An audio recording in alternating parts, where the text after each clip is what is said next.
What is up, y'all? We have CeeDee Lamb telling Jerry Jones to pay Pickens. We're going to get into that. I also have a video on the NFL scammer. Y'all might have already seen that in the news. We're going to look into that because I haven't watched it yet, so I'm curious about what's going on with that. Also, just your regular NFL updates. We had Josh Allen on the Pat McAfee show and a ton of other things to get into today. So let's get the show started and get into the intro. I don't think Kalen DeBoer can do that. Yeah, I would agree. Like, just going based off of what we've seen, it's just not there. I have to see it to believe it. And, you know, I know you've been critical of his interviews, and rightfully so, because I don't think he handled that with confidence whatsoever. No, and listen, it's like the thing with Sankey yesterday. You don't need a transcript to hear what somebody said. If you look at the transcript of Kalen DeBoer on Wednesday, he probably covered every base and said everything correctly. It's just the energy that he did not bring. And I want a coach to stand up there and display confidence. I don't hear that from DeBoer. I feel like DeBoer it's like, remember when you were in the 7th grade play, you memorized the script and you're up there trying to remember every word. I want to see real energy, real authenticity about what he believes. I know what a good coach he is. I've seen that. He makes a difference on Saturday. But how is he energizing that football team? And we had Damian Harris on the other day, and I realized he played 10 years ago for Nick Saban. But he was describing what his friends, the former players, are saying about DeBoer, and that's a bad sign when the former players, in many ways, and I'm sure they'll call up and say this isn't correct, but I'm telling you it is, are tuning out on what DeBoer is representing. Yeah, and I can speak on that because I watched Ty Simpson on Down to Business podcast with Caleb Downs, and Ty Simpson even said that the coaching wasn't there against Indiana. So he even kind of spoke on his thoughts with DeBoer compared to Nick Saban. Chelsea, very well said. You say, whatever you do, I can do better. All right, here we go. No bend in the elbow. No bend in the elbow. Oh, my God. Oh, my God. Oh, my God. It's only after. Well, let's go then. I never seen that. I never seen that. Hold on. Ain't no bend in the elbow. Like that right there? No. Both toes. Put your toes on the ground. No, I ain't lying, though. Hey, Joe, go ahead. Now, Ray, Now,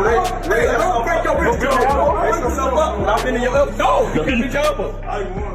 Wait, how your hand was? Like that? Flat on the ground. Like that? Yeah. And you just lift it up? I ain't never seen nothing like that in my life. Oh, you almost your elbow bending, huh? You can't bend your elbow. I'm not gonna lie, man. I don't know what type of exercise. You cannot bend your elbow. But I've been doing that. So everybody done had at least one coach or teacher with anger issues. But wait, what the hell going on? Coach done blew a gasket. Blood pressure pushing 200 over too damn high. Looked like the player wasn't where he should have been when he was supposed to be there. But he tried to sneak on the field. Too late for all that. Head coach got a drive-by warning. I'm about to get in his ass. Well, Mike, let's simmer down a bit. No! Get out! Having to walk past after be the worst part. So I'm running. Maybe if I move fast enough, he'll forget. Only thing he forgot was a damn weapon. He chased Paulie D all the way to the sideline. Teammates trying not to be next. Hey, man, chill out. Number 24 barely looked back. I ain't see nothing, coach. I'm trying to play. All other coaches unfazed, except Ricky Rose. This is his favorite show. Making the coach mad to the point where they want to fight is crazy. He almost tore everything in his knee to get to Andrew. Top tier rage bait pop up like an Xbox achievement. The shortest player on the team, the only one stepped in to help my man. I just know he was calling him all type of pansies and mother lovers and finished it off with you're uncoachable. Face on lobster red and he just gonna walk off like ain't nothing happened. Huck tool. Spit on your chain. Yo bitch ass don't want no smoke. Alright, give me 5. No, that's okay. Give me a hug. Man, ain't nothing going right in New York. Woo! Alan Murray never beating them Tyler allegations. What do you have?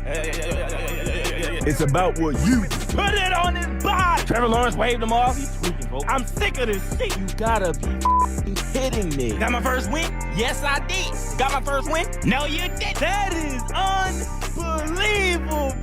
Losing ass African American. Hey, you fucking bitch. Fuck you. I'm like that for real. You sure is. You gotta be kidding me. King cock sucker. You cut the mother sucker. This how you do it, nephew. Another spit shine in Pittsburgh. Oh yeah, you done messed up, J.A. Moore. Fan want all the smoke. Come on.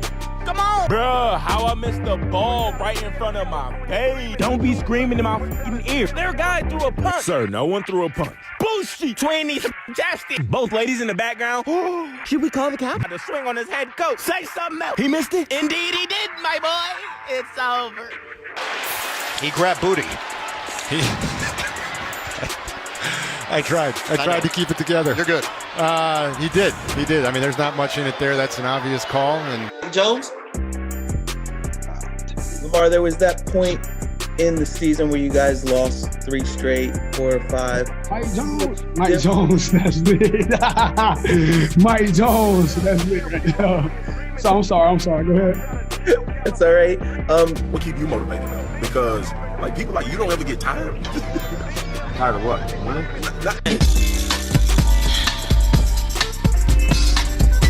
I climbed all the way to the top of the Empire State Building for one reason: to get as far away from that Tennessee orange as possible.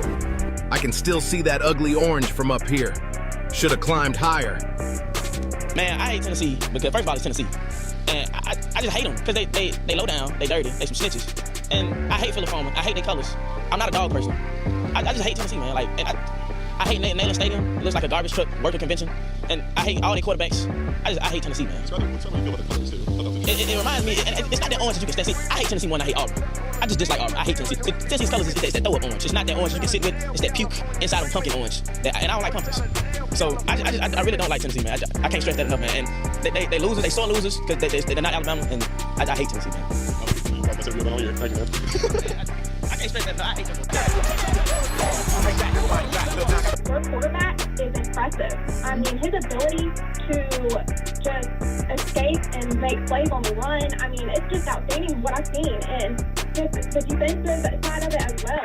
They're definitely going to be a concern for me going forward if Alabama doesn't get their offensive line straightened out. Chelsea, that's a great point. Obviously, with what I observed the past few seasons, with the defense like missing basic fundamental skills like the open field tackles and those issues, I know they slowly improved those elements over the season, but just not enough when it matters in big games like against Indiana. Thank you. That was really fantastic. Really do appreciate that. What is up, Touchdown Tribe? Like I said earlier, we've got a lot to get into. We have an NFL scammer. We have CeeDee Lamb calling for George Pickens to be paid by Jerry Jones. So lots to get into, but first, let's start off with a motivational video. The light ain't on you, but keep making plays. Nobody's talking about you, but keep making plays. That's right. I know your sales numbers aren't where your friend is, but keep making plays. I know nobody's talking about you, and you're not on the leaderboard right now, but baby, keep making plays. Man, that is the truth from Deion Sanders. The light ain't on me yet, but I'm going to keep making plays. I know my numbers might not be where I want them to be, but I'm going to keep making plays because I know eventually it'll pay off because I've got to believe in that. I got to have some sort of hope, right? All right, let's go ahead and do the Touchdown Tribe National Anthem. Here we go, y'all. On the Star Spangled Banner, Fergie. That a flag was still there.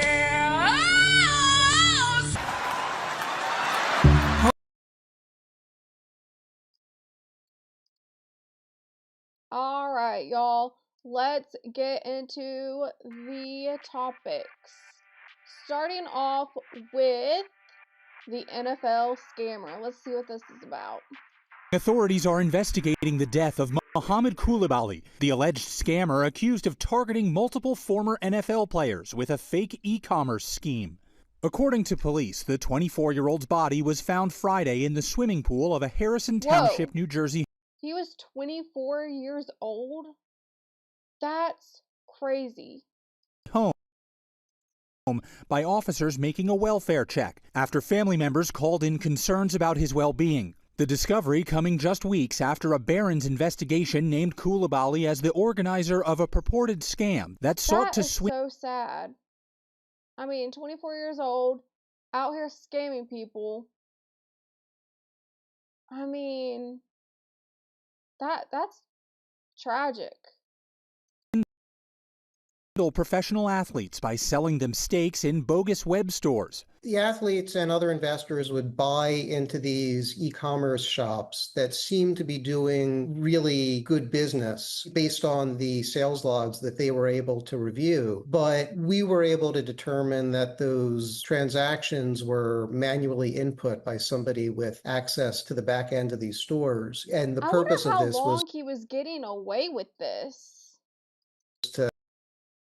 To make these athletes think that they had these successful investments in these shops. 3 former NFL players telling the outlet they collectively lost more than $1 million in investments made with Coulibaly. Weeks and then months went by, and Muhammad always had a different excuse for why he wasn't paying them. And finally, they just realized they were potentially being scammed. Former New York Giants linebacker Tay Crowder says he became a victim after connecting with Coulibaly through a friend. It was just every day What's up, talking Jay about Walker? different. Good to see you in the building. Good morning to you.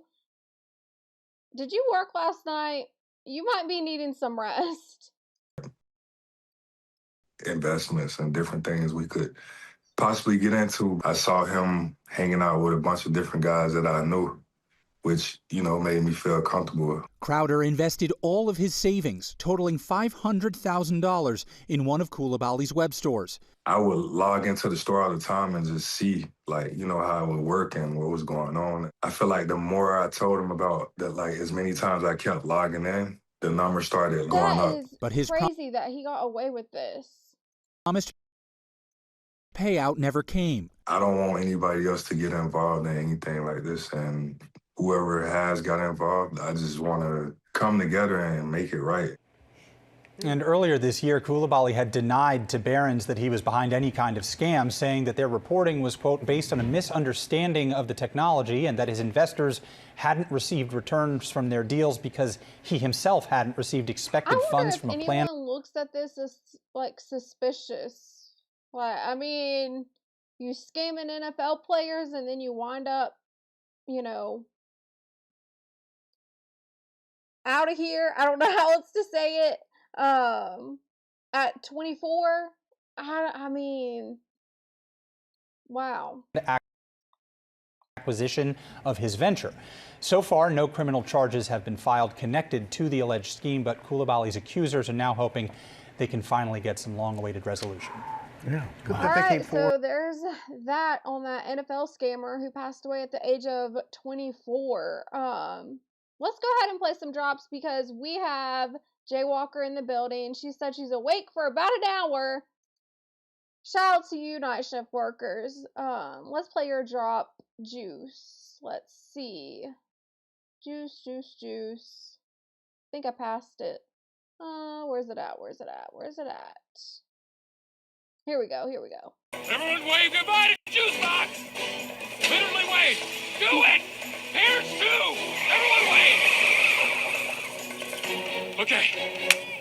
Guys. Shout out to you, Juice. Thank you for the support. I appreciate it. All right. Let's get back to it, y'all. So next we have Josh Allen on the Pat McAfee show yesterday. Let's see what this is about. Ben Roethlisberger didn't import a commie queen bee for his feral beehive. Well said. How's that going, AJ Hawk over in Ohio? Oh, it's going well. They are taking to her well. So, yeah, hopefully she starts laying eggs very soon. All right, ladies and gentlemen, I don't want to focus too much on his commie queen bee Sure. that he brought into Y'all, Columbus. they have this bee saga. We got CeeDee Lamb in a bee net. If y'all didn't check out my last video, go check that out. But got CeeDee Lamb in a bee net, and then you have AJ Hawk actually having bees, like a beehive. Supposedly, well, it's not supposedly, it's actually factual, but AJ Hawk said that his original queen bee, passed away because of the colony not taking to her. She wasn't laying eggs. So apparently, if the queen's not laying eggs, the colony kills the queen. Crazy stuff, y'all. Crazy stuff with how the animal planet, insects, all of that works. But for AJ Hawk, he had to get a new queen bee, and I think the colony is taken to her. So this is the bee saga with AJ Hawk. Ohio, which they call the heart, right, of America. Yeah. He brought a commie queen bee into the heartland of America. Now we checked her out. She's not a commie. She's Red good. Dawn all over again. This is what he did for his She's bee. born in America. Born in America. Roots from Russia. KGB. He waterboarded her before he put her in the. KGB. Oh, this is good. We should not dabble too much further into this, but I don't love what you did there. Should have been an American queen. And you know who I know would have done that? Man who's like a farmer. Okay. Yep. This man's got 40,000 acres or something like that. And he's out there wrestling the steer. He's out there planting the seeds. He's out there doing it all for his family and his country and for Buffalo Bills Mafia, as he was the first one to wear those incredibly cool Nickel City uniforms into the brand new stadium. Ladies and gentlemen, NFL MVP, quarterback for the Bills, Josh Allen. Yeah, Josh! I got one word. America. That's right. Hell yeah. You heard about his commie queen bee he brought in? That's a real thing, Josh. I was listening. I'm not mad. Disappointed. Yeah.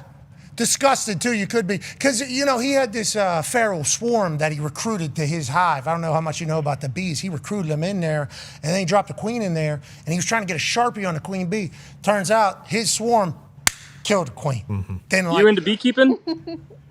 I have been over the last 6 months or so, Josh. Also, I believe your great-grandfather immigrated from Sweden to start the farm, the ranch that you grew up on. So, I mean, let's not act like any of us are, originating right here. Let's be real. That's fair. You beekeeping these? I knew it. Okay, Yeah. Fire back on that. That was funny. Have you seen Odyssey? Okay, all right. Let's move. Let's talk football. You're in the brand new stadium. Okay, obviously the Bison are gigantic. The new stadium was Y'all hear the debuted. saga about the new stadium? Apparently, the stadium has this one section of seats, and this column blocks the view of one of the end zones. Hopefully, it's not your fans. For your own end zone. I don't know. I think I heard something on Nightcap that they're supposed to be fixing that. We'll see. Look great in the Nickel City uniforms, which are taking a lot of heat, obviously, but that's going to happen anytime something new. What were your thoughts on a new stadium and new era here? Brady is the head coach. Just kind of your mindset as a new vet in the league, but certainly new era for Buffalo as well. Yeah, a lot of news, like you're saying. We got, as you can see, this clip. New. That's to Khalil. Throwing a new receiver, DJ Moore, new head coach, and Joe Brady. New stadium, new uniforms. Got a new baby. So there's a lot of news in my life, and we're just rolling with the punches. We're waking up. We're accepting what's going on, and we're just having a good old time up here in Buffalo, having fun. Love that. Getting everything from Wegmans, obviously. It's the only place to shop and to stop if you need a good time in the Western New York area. You just talked about new babies. I saw you cry. I think it was. Look at the poll because I did make a poll on QBs, which QBs are most likely to win MVP. And let's see. Okay, so I had Lamar Jackson and Josh Allen on a poll. 55 voted. 55 votes on this poll. 60% of y'all said Lamar Jackson would get the MVP. So I had Lamar Jackson and Josh Allen. 60% said Lamar Jackson. And then 40% for Josh Allen. So y'all are leaning heavily on Lamar Jackson. And I'm not mad at it. Because I would vote, if I could vote on my own poll, for some reason YouTube doesn't let you vote on your own poll. But if I could vote on my own poll, I would put Lamar Jackson too. because he's consistently been, an MVP standout. And there was some stat that said that Lamar Jackson, whenever he has a new offensive coordinator, it was a new offensive coordinator, he is likely to get the MVP. So we'll see what happens with that. A couple weeks ago talking about fatherhood and everything like that. Perspective changer quickly, huh? And how do you think you've carried that into work? No doubt. Especially having a girl first, I think you become a little softer as a man. The heart grows a little bigger. Oh, that's so sweet. Oh man, that is sweet. Oh, okay. I gotta quit being sappy.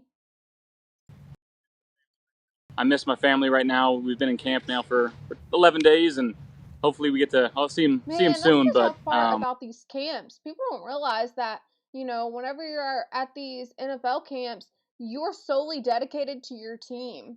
You are supposed to be locked in, away from everybody. They have door rooms there, and you are surrounded by your team constantly.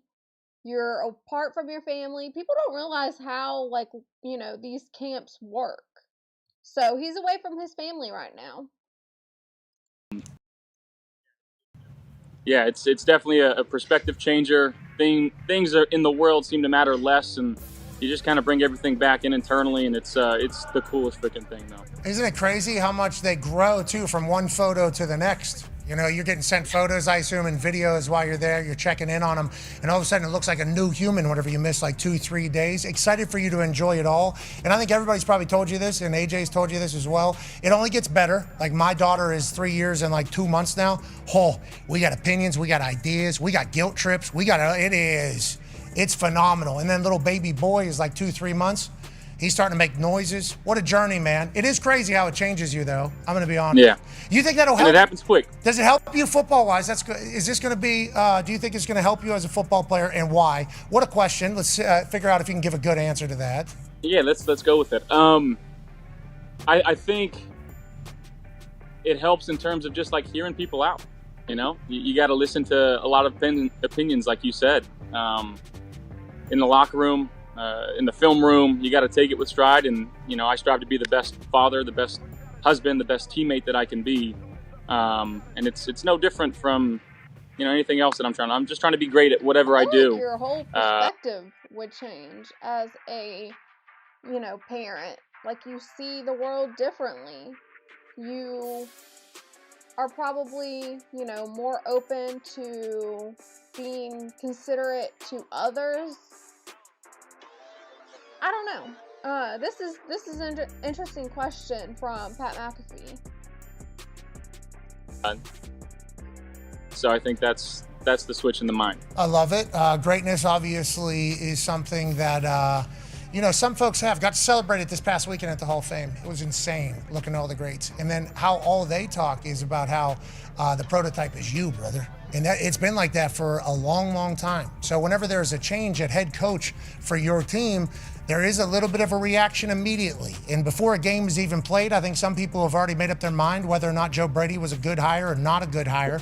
What have you learned about Joe Brady now that he's the head coach as opposed to just the offensive coordinator? Can I just say that... Hold on, y'all. I got a text message. I think it's... I'm trying to see...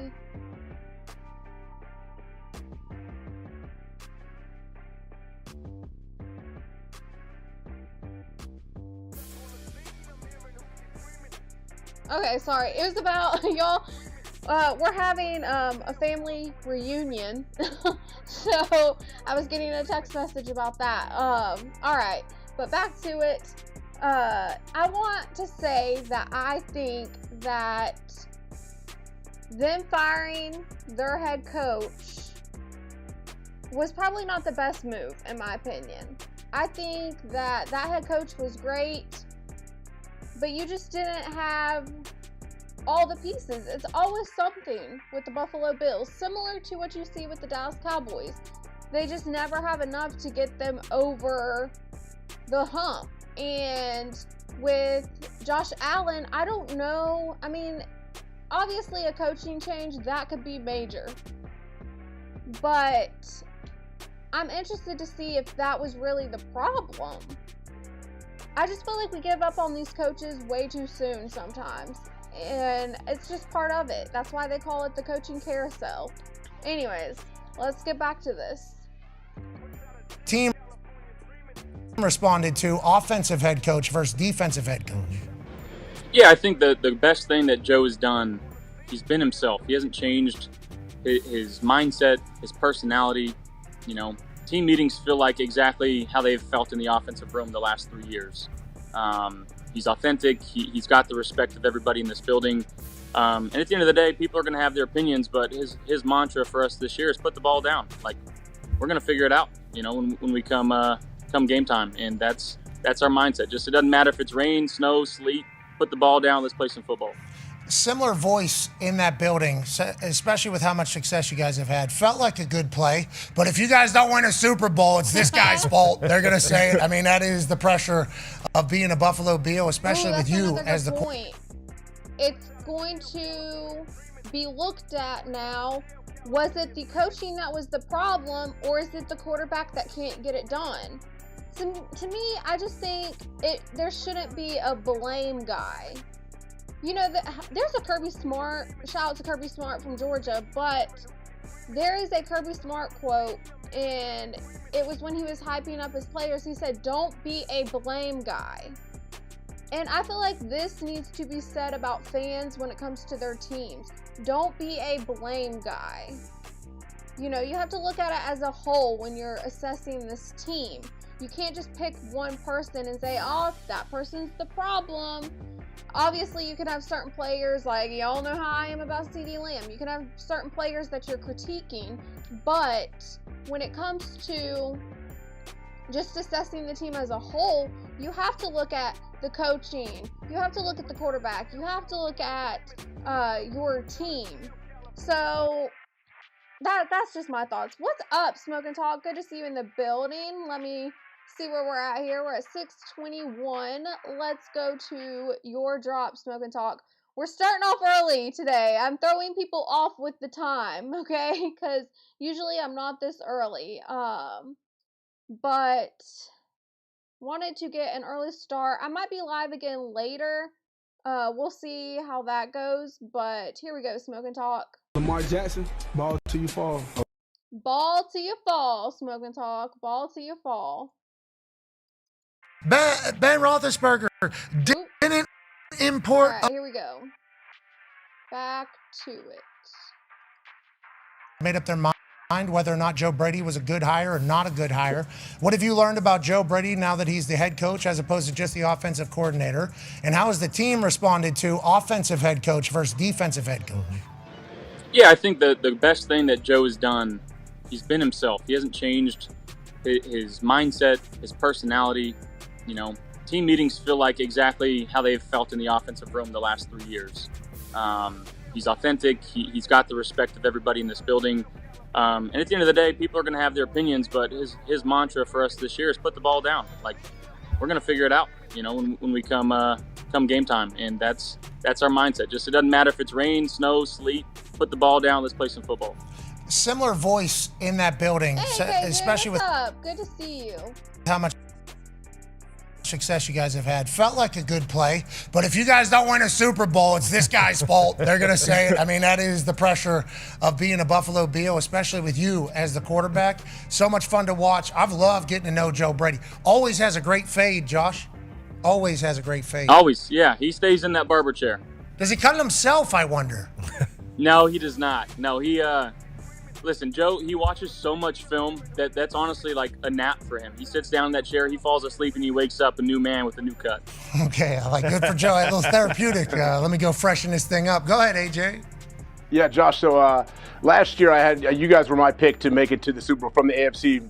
Honestly, a big reason was because I saw some behind-the-scenes footage of your offensive line and how much they got along, and just how much the Buffalo Bills. We'll see how my opinion about the Buffalo Bills is once the season goes on. But I wasn't picking the Buffalo Bills. I just, like I said, it's like a Dallas Cowboys thing. It's like they never have enough to make it over the hump. And will Josh Allen be one of those quarterbacks who is outstanding, like, great, very great, but never wins a Super Bowl? I think that's, a potential for Josh Allen to have that title. We'll see. My opinion could change this upcoming season, but I'm always looking at how is the media covering this team, just seeing how things play out. Like, how is the team as a whole? Like, how are the refs with this team? There's a lot that goes into my decisions for when I'm looking at, will this team make it to a Super Bowl?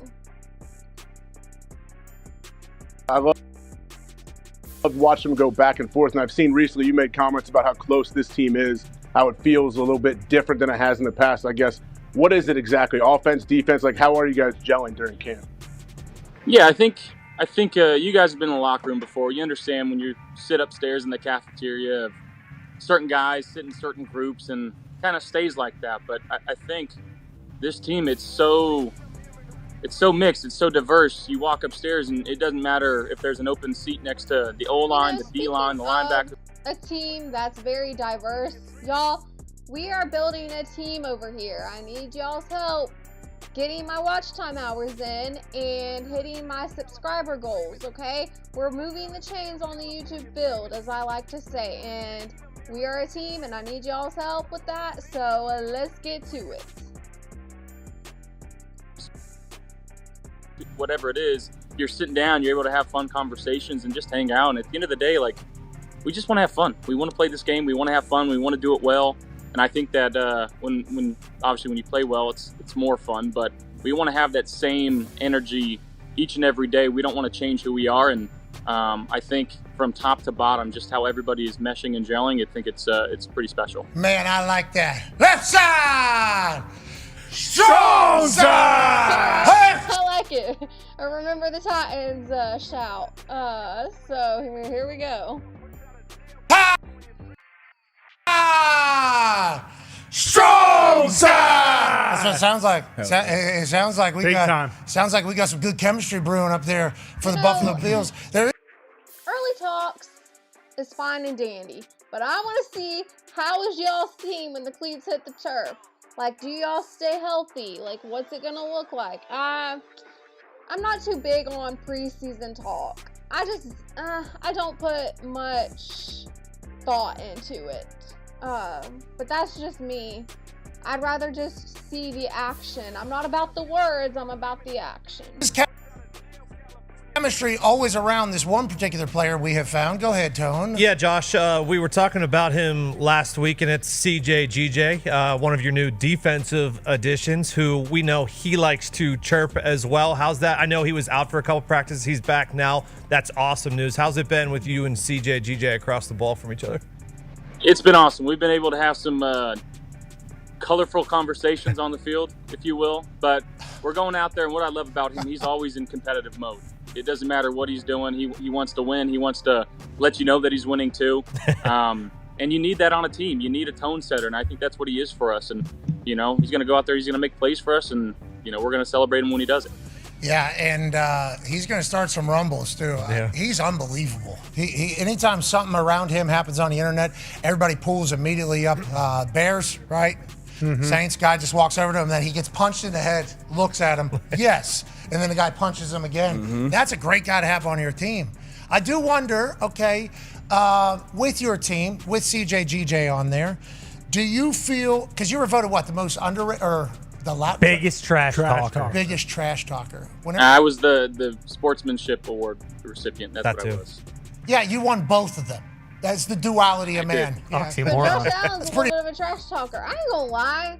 Some of these quarterbacks, they be really good trash talkers. I think people said the same thing about Mac Jones. He was at Alabama, went to the Patriots. Obviously, that didn't work out for him.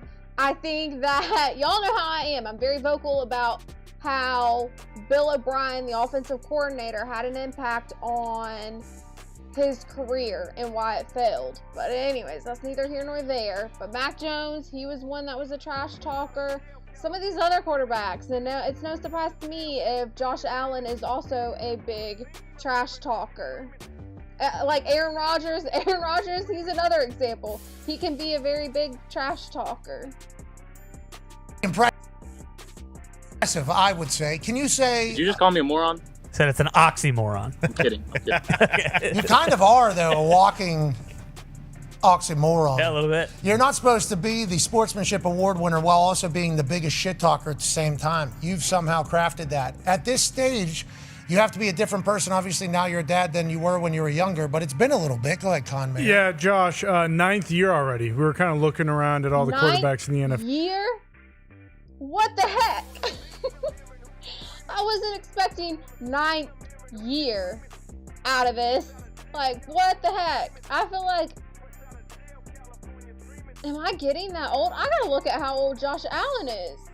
It's like seeing, these veteran, like, QBs that I started watching when I was young are now, like, in their 9th year. I look at, like, Dak Prescott, and I'm just like, how is it the 9th year? I gotta see how old this guy is. Josh Allen, man, are you older than me? You going into your 9th year is just crazy to think about. Does it feel different now? Do you feel as though you've changed anything? Here's the list of the QBs we were just kind of, reminiscing on, like, wow, all these guys, this is their league now. This is your league. Does it feel that way? Has anything changed, this offseason? And also, I read you are a chess guy. Look into the Scottish Gambit. It might change your game a little bit. But back to the football. How does it feel?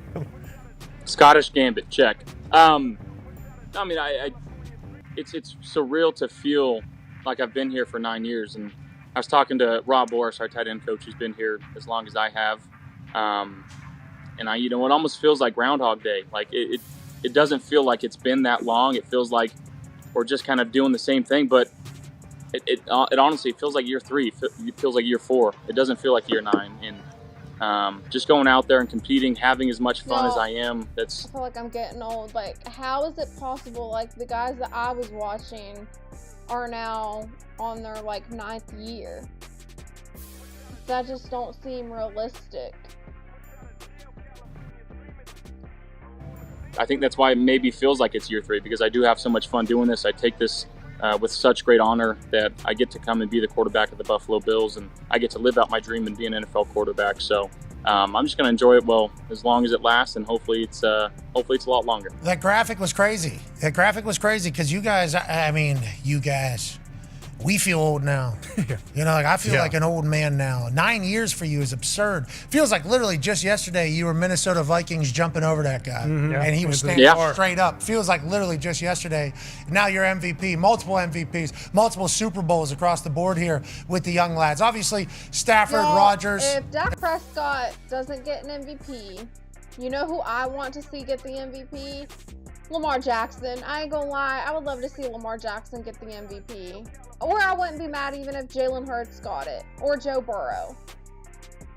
I wouldn't mind Josh Allen getting it as well. It's like, I just want Lamar Jackson. I don't know why. If it's not Dak Prescott, I'd want Lamar Jackson.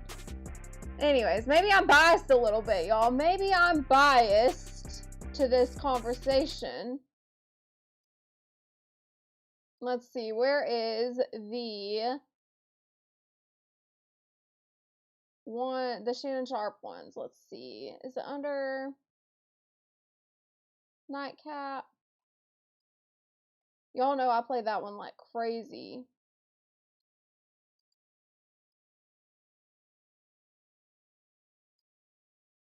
That's just me. Now, maybe I'm biased a little bit. Maybe I'm biased a lot of bit. But who cares for this discussion? Ben Roethlisberger. Maybe I'm biased a little bit, but who cares for this discussion, y'all? You guys, we feel old now. Years for you is absurd. Feels like literally just yesterday you were Minnesota Vikings jumping over that guy, and he was standing straight up. Feels like literally just yesterday. Now you're MVP, multiple MVPs, multiple Super Bowls across the board here with the young lads. Obviously, Stafford, Rodgers. They're old. Yeah, the old guard, very old. They're very old, we know, and there's others that are up there. But this generation, it's kind of the middle of the primes of a lot of your careers. For you said Groundhog's Day. Not anymore up there in Buffalo. A lot of things different, man. Go ahead, D-Bud. Yeah. Brand new stadium. Obviously, you went in there, you practiced in there, your new jerseys. What's your initial thoughts on that stadium? I know as a player of certain stadiums that had different sight lines, different eyes, different things. I've heard mixed reviews with the jerseys. I mean, I'm not mad at it. It's just, I like the Dallas Cowboys ones better. I mean, I like how Dallas Cowboys kind of keep it classic. Maybe I'm biased on that one too. Game day on the sideline, are you a Jumbotron guy, or do you stand up and watch your defense, or do you just stay there making adjustments the whole time? I'm a little bit of both. I do like looking up the Jumbotron. Typically, if they're in like the end zone areas, when you're sitting there, your neck starts getting a little crinked. So you got to watch the field a little bit too, but making adjustments. Listen, I think the stadium is unbelievable, and I got to walk around it yesterday and check out some of the monuments in there. I don't know if you guys have seen the broken table. Oh, yeah. There's a lot of character. A lot of the art in the stadium is all local art. So paying homage to the local artists here in Buffalo, and wow, I think that's something. Actually is a great thing to support your local artists. So I'm glad that Buffalo does that. They support their local artists because it ain't easy. It ain't easy making it. So shout out to them for that. They did so well was they wanted it to be built for Buffalo by people from Buffalo, and I think they did such a great job with it. Well, September 17th is the home opener against the Lions. And Josh, I don't know if you know this, we have been invited to do our show up there from the Bison. Mm-hmm. And oh, wow. Yeah. What's up, Derek? Good to see you in the building. I don't know how that's all going to work still because I don't think that's an ESPN game, but I've been told I can go from the Bison. So on top of them? From our understanding. Inside of like Trojan horse? No, I'm thinking right there in front of these things, so we get the family up above us. We'll have Scott on the jib kind of working that thing. And then smoke coming down. Smoke coming down out of the Bison's mouth and mine. Yep. Same time. We'll both be smoking all at the same time. We'll do that Thursday, September 17th, hosting the Lions. Thursday night, home opener of the new Highmark Stadium. Are you guys going to be wearing those Nickel City joints? What's the... I hope not. Whoa. Whoa. Yikes. I don't think we are, but you guys not like them? Are you guys the Buffalo Bills or the Calgary Stampeders? Stampeders jersey is way better than those. You got a Buffalo Change is wing hard. jersey? I get it. Change is hard. Change is hard. You gotta have some change. Man, Derek, have you heard about that mess? I thought about covering that. We'll get back to your comment in a second, Derek. You're an instigator of change up there in Buffalo. And obviously there's always going to be some ripples whenever you break the tide a little bit. Mm-hmm. Those Nickel City joints might lead them right to the Super Bowl. Good. And that new stadium is going to be the home of so many celebrations and tables being broken. It's going to be a blast. And on September 17th, we'll be lucky to be there live for the home opener. And we can't wait to see you and catch up with the entire crew. D still up there, yes? He is. Okay. I was hoping they were going to get into the stadium. There's a lot of controversy over this stadium for Buffalo where, like I said earlier, it's blocking the view of the end zone. Now, I don't know if this is the guest end zone or if it's the end zone for the Buffalo Bills. I don't know. But there's a lot of controversy over how this stadium is built, and there's a section of seats where the view is blocked to see one of the end zones. I was hoping they would get into that, but they didn't. Close, so I thought I had you. I thought I had you hypnotized. I was talking a lot very quickly. Thought I was going to slip. I'm on top of it. I'm 3 steps ahead. Oh, you are on top of D, aren't you? Chesler. Yeah, you are. Yeah, you are. Hey, close Sicilian. Checkmate, brother. All right, have a good one out there. Tell everybody we said hello. Sounds good. Have a good one. Thank you guys. That was Josh Allen. Yeah, Josh. So there's no way that's going to work because it's not an ESPN game, but we're going to try to get up there. It's actually the first prime game is what I'm realizing because week 1 they don't get one. Well, actually, I know who invited you, so I know it's going to work because they make all the shot calls. Yeah, there was pretty high up invitation, and obviously feel honored and All pumped. right. I think that's enough of that. There's the Buffalo Bills schedule. But let me get into what Derek said in this comment right here. He said, Chelsea, I am entering the WNBA draft. For those of you who don't know, what's his name? Oh man, I already forgot his name. I was reading about it last night and I forgot his name. But what's his name? I think he played for the Celtics.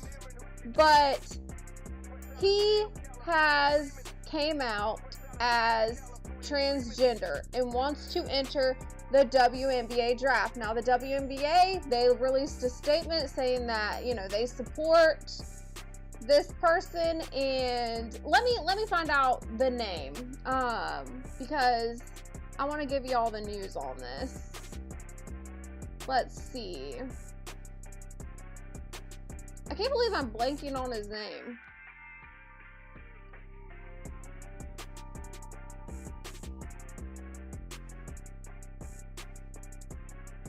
Friedman. Why did I forget Friedman, y'all? I don't know why I was blanking on his name. That wasn't that hard. But anyways, Friedman, he has said that he's transgender and wants to enter the WNBA draft. And the WNBA, they made this statement that they do not discriminate, all of that, right? Here's my thing with that. And I wasn't going to get into this topic because I was like, it's a little too touchy. But I feel like if that's what they want to do, it shouldn't be in like a naturally born women's sport, right? I feel like they need to make, if they're wanting to be in a separate league, they need to create a draft class for the community, for the LGBTQ community. They need a separate sport, like a separate group for the people that are wanting to be in a different league. I don't feel like they should play with naturally born men and women. If they want to be different, just have a separate team that accommodates them. That's just my thoughts on it. I feel like they need their own team at this point because it is stirring up too much hate, too much animosity. Like there's just too much with this. And if it's gonna cause strife between people, I feel like you need to come up with another resolution, such as just let them have their own league, let them have their own LGBTQ, I think I said all those right, but let them have their own league that accommodates them, because this is getting out of hand at this point, in my opinion. But I wasn't gonna get into this. I know that Speakeasy, speaking of all this, Speakeasy actually did cover this, and I thought about playing one of their videos. Maybe I'll do that later today, because I said I might go live again later today, because I know y'all are not normally seeing me this early, but I thought about going live again later today after, breaking news comes out around, it usually happens around 12 to 3 o'clock, so I might be back later. We'll see, and I'll cover this again later. But yeah, Derek, that was funny. As soon as I seen your comment, I knew what you were talking about. You were talking about Freeman. We'll see what goes on with that. Let's see what else y'all are saying. Pooh Man, you said Coach Chelsea Lynn, that's why he said he was going to declare himself for the WNBA, because the league wouldn't make a statement on it. Yeah. He wanted to, I heard about that too, Pooh Man. I heard that he wanted to make an example out of the WNBA because the rules were not clear on how they addressed this situation. So he was kind of taking advantage of that. And I know that one of the girls, Sophia, I think it's Sophia Cunningham, she's very vocal, y'all. She's very, very vocal, like, politically. I think she leans heavily on the right, but she was very vocal about, like, not being cool with this. No, they shouldn't, but the WNBA is allowing a, trans man from overseas, and now we have real NBA players going in. Yeah, I just think that first, the WNBA needs to make the rules more clear of what they're going to allow. That's the first problem they need to address. And then I think as a whole, when it comes to the WNBA and for the NBA, since this is becoming such a controversy, they need to have their own league for the LGBTQ community at this point. Because it's stirring up too much trouble now. And I feel like it's affecting sports in a negative way. When you have it drawing lines between people, I'm not cool with that. If it's causing trouble and it's not bringing people together, sports should bring people together. And if it's not doing that, you need to correct this issue. But that's where I stand on it. That's my opinions. Obviously this isn't the opinion of ESPN or any other affiliated network, but this is my own. So there you have it. Now, well, I wasn't expecting to get into that. I might cover this again later, especially when I see what Speakeasy has to say on it. But thank you for bringing that up, Derek. Speaking of Derek and Pooh Man, let's play y'all's drops. Starting with Derek. Let's see. Where's your drop, Derek?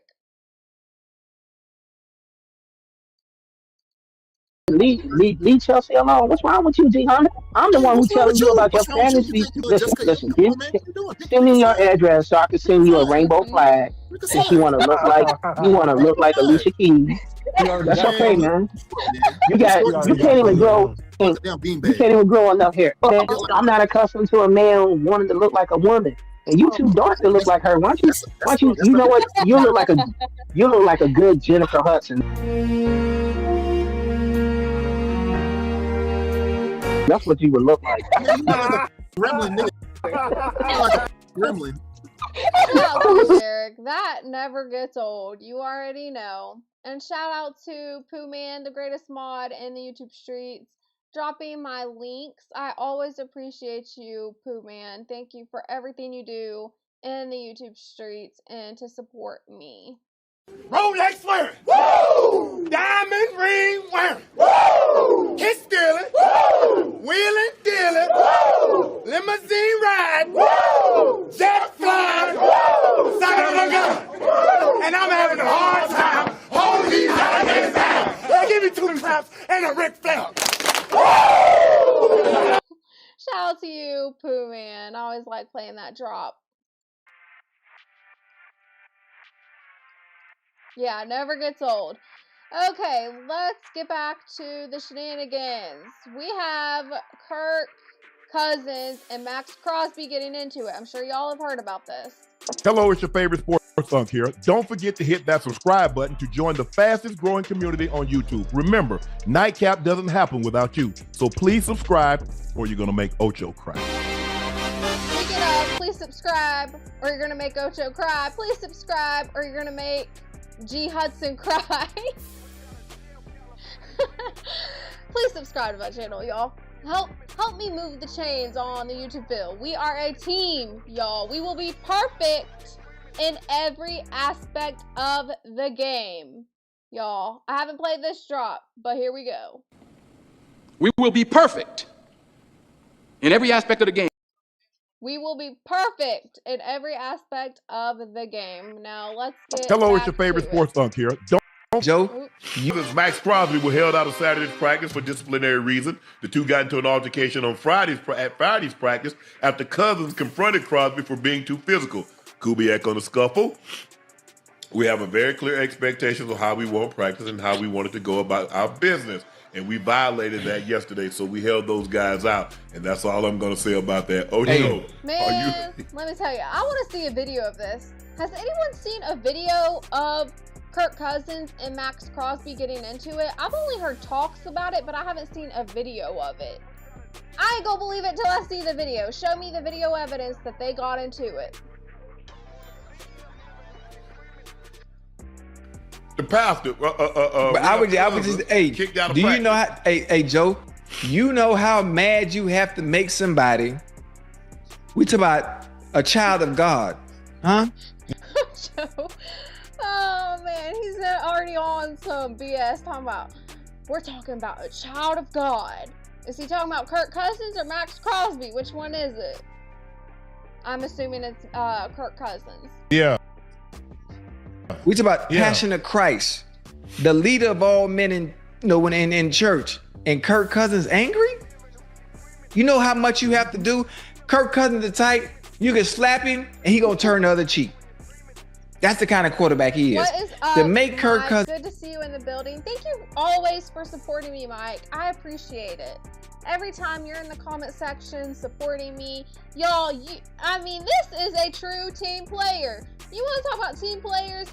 You've got Jay Walker supporting me. You've got Derek supporting me. You got Pooh Man supporting me. And you got Mike showing up in the comment sections supporting me. And Eric Jordan. Eric Jordan's in the building. Speaking of the support, shout out to Eric Jordan. Eric Jordan, he is part of the CDL gang. He is always showing up when he can, and he even hits the Cash App, y'all. I don't ask for money, y'all. I don't ask for money, but it is really nice when y'all support the show and you believe in me and you support it in ways that I never expected. And hitting the Cash App is part of that too, because it's like, okay, I'm giving y'all entertainment that you find great, I hope, and you like it enough to want to reimburse me for that work that I put into this. That is such a great feeling, y'all. But shout out to the Touchdown Trap team, okay? Let's play some more drops since y'all strolled into the building. We're at 107.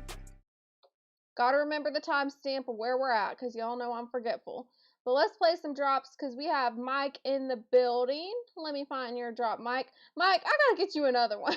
I got to get you an FSU one. Mike, send me a drop, like an FSU drop that you would want, or if it's another team you would want, because I know you're a Chiefs fan too, right? So just send me a drop that you would like for you, so I can have like a team drop. You still cannot touch this slum dog skillionaire. First name Messiah. Rap so hot, I spit yoga fire. All I got for you, Mike, is the one that Pooh Man gave me. So I definitely need a team one for you. But shout out to Eric Jordan as well. Let's see. Eric Jordan, let's find your drop. While I do that, let's play the CDL one. Hey, boy, do it to it.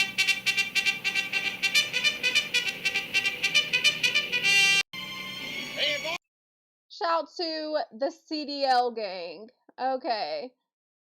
Here we go, Eric Jordan. Why are you fumbling my football? My blockers were built. Your blockers ain't got nothing to do with you holding the ball. Did your blockers fumble the football or did you fumble the football? I did, sir. All right, how many feet are in a mile?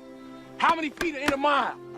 5,280 feet. You pick this ball up, you run every one of them. You're killing me, Petey. You're killing me.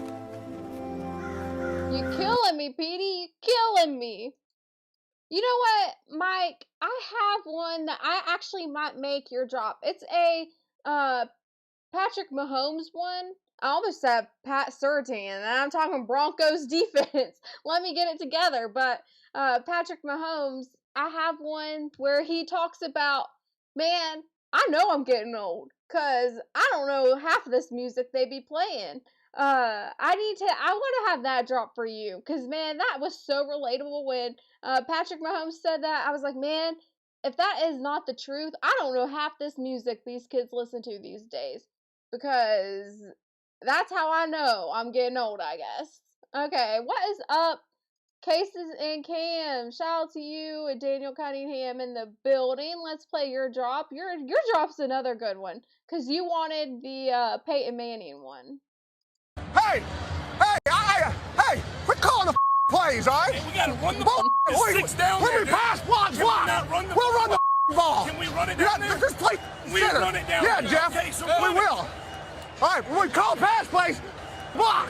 He's calling plays. Go sit down. He's calling plays. I will sit down. Don't quit yelling. Hey, go sit down. No, we're cool, but y'all quit Come yelling. over here telling us how to block. He's doing it. Come on, okay. He's yelling at us. You don't have to go yet. No. Come on. I'm mic'd up, too. I'm mic'd up. That one was great. Peyton Manning, man. Hello, it's your favorite Where sports did I say we here. were at? Don't Okay, 107. My memory is working today, surprisingly. I'm trying to get my sleep back on track, y'all. I be staying up late listening to Cree Cree or CDT Beats. I be up late. I gotta get my or D Money. D Money, shout out to D Money. I'll be watching him game on 3-on-3, and I be up late, y'all. And I gotta quit it. I gotta stop. I gotta get my sleep back on track. So I'll probably start going to bed. I have to be more disciplined. To make Kirk Cousins mad and y'all get in a squabble in practice, man, Matt Crosby, I'm telling you, he had to hit him more than one time. Huh? He had to. Oh, he did. I'm telling you, he had to. Hey. Now you be mad at your lineman. Because why y'all letting that man hit me? Hey, You know, they're he not must be supposed running to by him. hitting in training camp. So Max Crosby, he knew better. He knew he shouldn't have been doing that. You know, not to be getting too physical early on in the season. Why are you trying? Man, you know, now that I think about it, maybe Max Crosby had a motive. What if his motive was to take Max Crosby out?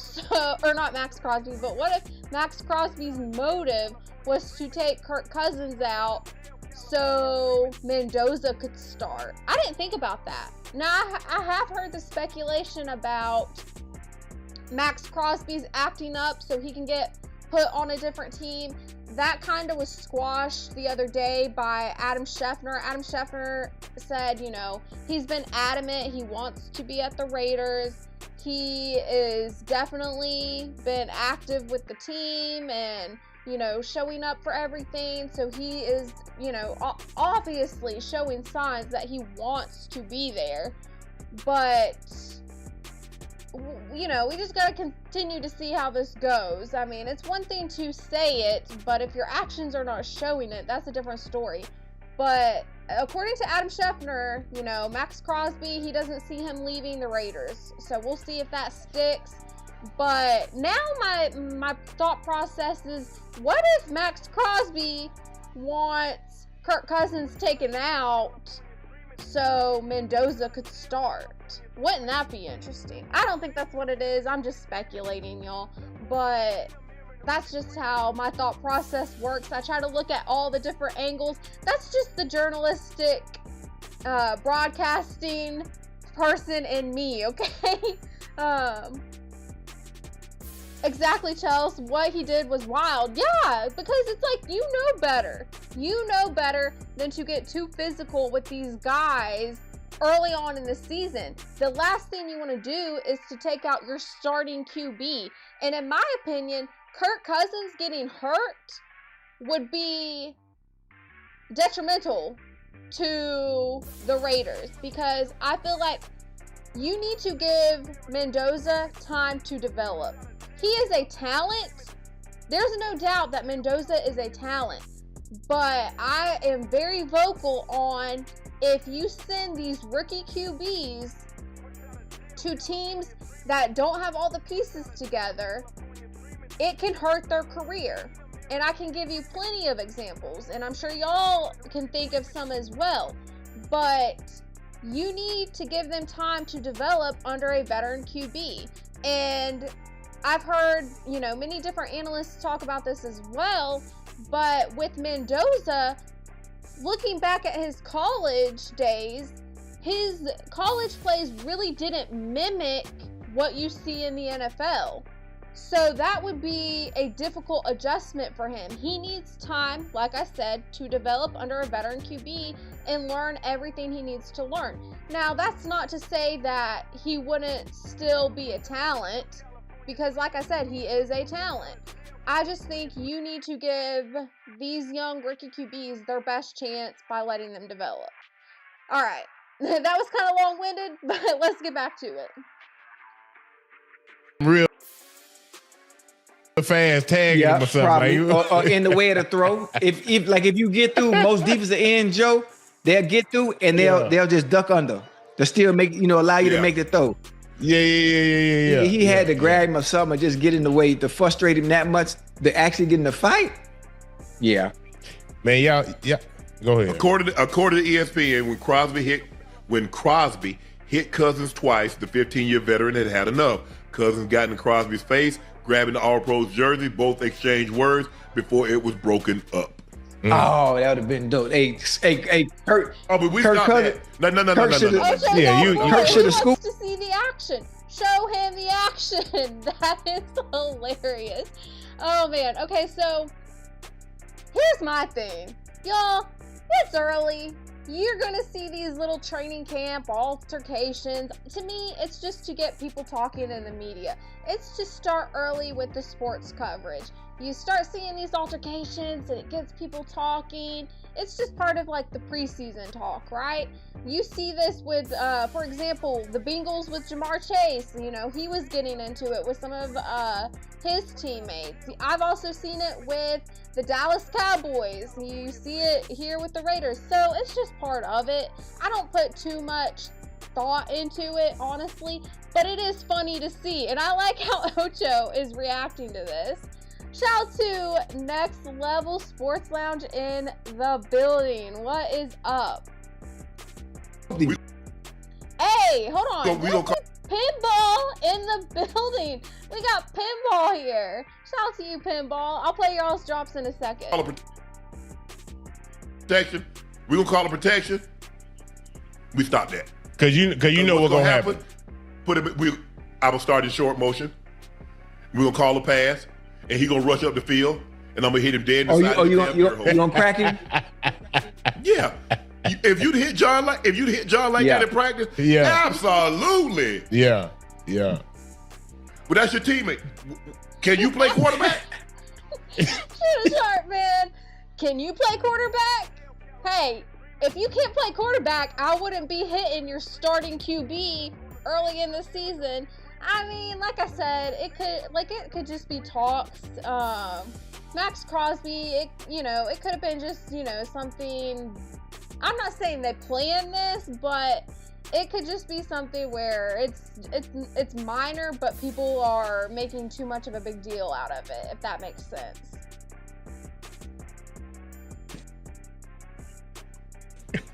Don't F up any position that you can't play. That's the rule of thumb. That's what my college coach, Coach Davis, say. Son, can you play quarterback? Can you play running back? So why the hell you hit him? I understand. Hey, listen, you don't want to take anything away from Matt Crosby and what makes him. Obviously he's an animal. Joe. At the defensive end position. But you got Max Crosby. So. Y'all know there's talks, like I said earlier, there's been talks about Max Crosby. Would he go to another team? People are looking at this altercation. They're like, oh, he's trying to get off the team. Obviously, Adam Schefter reported on this. He said this is not likely to happen because Max Crosby has been adamant he wants to remain there. He's shown up for everything for the Raiders. So is it likely that Max Crosby leaves? Money talks, right? But one of the teams that people are speculating is the Dallas Cowboys. Do I think that Jerry Jones would pull the trigger and get Max Crosby? I don't know. I don't know. I feel like You know, people are talking about Dallas Cowboys being all in. Y'all know how I am. I'm not a delusional Cowboy fan, okay? I call it like I see it, and actions speak louder than words. I have to see something to believe it. You are rebuilding an entire defense. We have to see how that goes, first of all, because your biggest problem has been stopping the run. What are you going to do to stop a Derrick Henry? And if you don't have all the pieces, and if Jerry Jones isn't willing to get someone to stop a Derrick Henry, I don't see how we go too far, okay? That's just the reality of it. And then also on the offensive side, you got flipping CeeDee Lamb in a B-net. What's that gonna do? First of all, you need to be doing, and this is like I said in my video, you need to be doing football-related activities for you to really develop. And I don't see how wearing a B-net is going to help with that. Get some defenders on you. Have some hands on you. Pause. But have some defenders' hands, you know, blocking your vision. You need realistic football warm-ups and practices to develop you. I don't see what a B-net's gonna do. But you got him out here in a B-net, and I'm not a fan of all that. But will Max Crosby go to the Dallas Cowboys? I don't see it happening, y'all. I don't see it happening. I just have so many questions when it comes to the Dallas Cowboys. I gotta see how CeeDee Lamb does. His drop passes, he has to improve. You cannot pay someone all that money. Y'all, I'm talking about it again. Here we go. Here I go ranting about it again. Where are we at? 302? Here I go again, y'all. I mean, it just never fails. It never fails with me when it comes to this topic with CeeDee Lamb. I got so many thoughts. We're going to be getting into CeeDee Lamb too. Maybe I should save my thoughts for that, but I'm not going to, because y'all know I'm going to talk about it. So I'm not going to talk about it. I actually am going to talk about it a little bit. Actually am going to talk about it a little bit. Hello, it's your favorite sports star.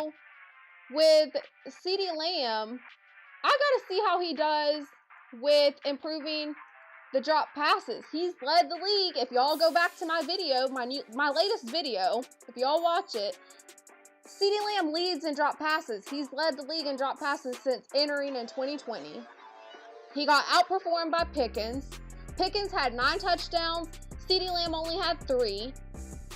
Pickens had more yards than CeeDee Lamb. So how do you pay a wide receiver and claim he's your number 1 wide receiver and he performs like he did last season?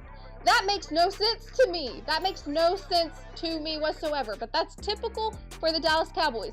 They pay players who underperform.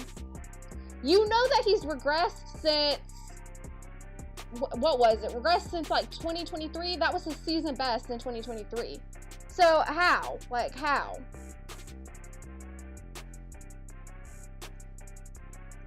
Yeah, I mean, the numbers, so it depends on which, I will say this, it depends on which stats you're looking at.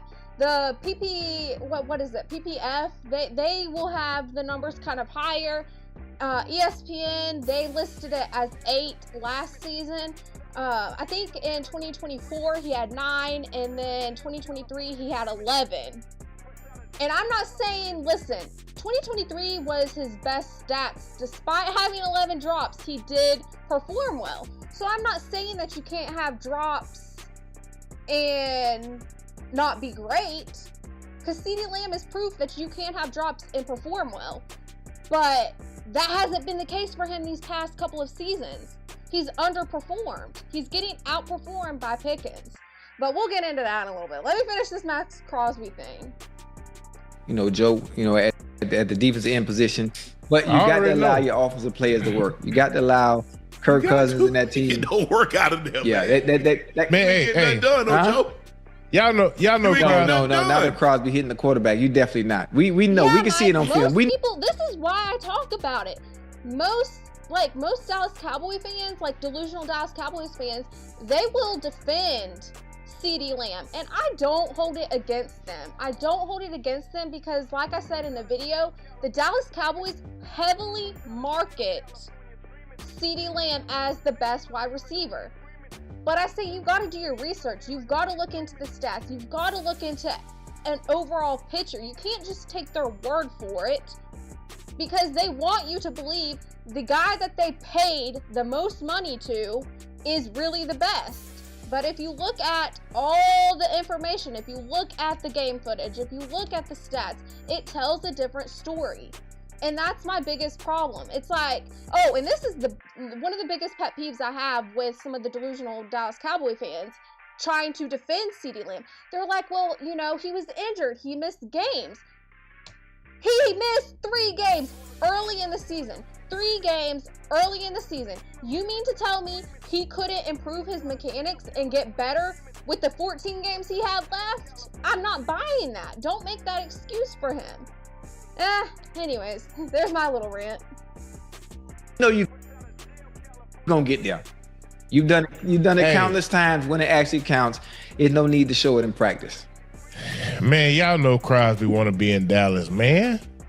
No, you want him in Dallas. Here we go. Okay, now we're getting into Max Crosby at Dallas. I don't see it happening. I mean, it could happen. Man, do I have that Drewski drop? Let's see.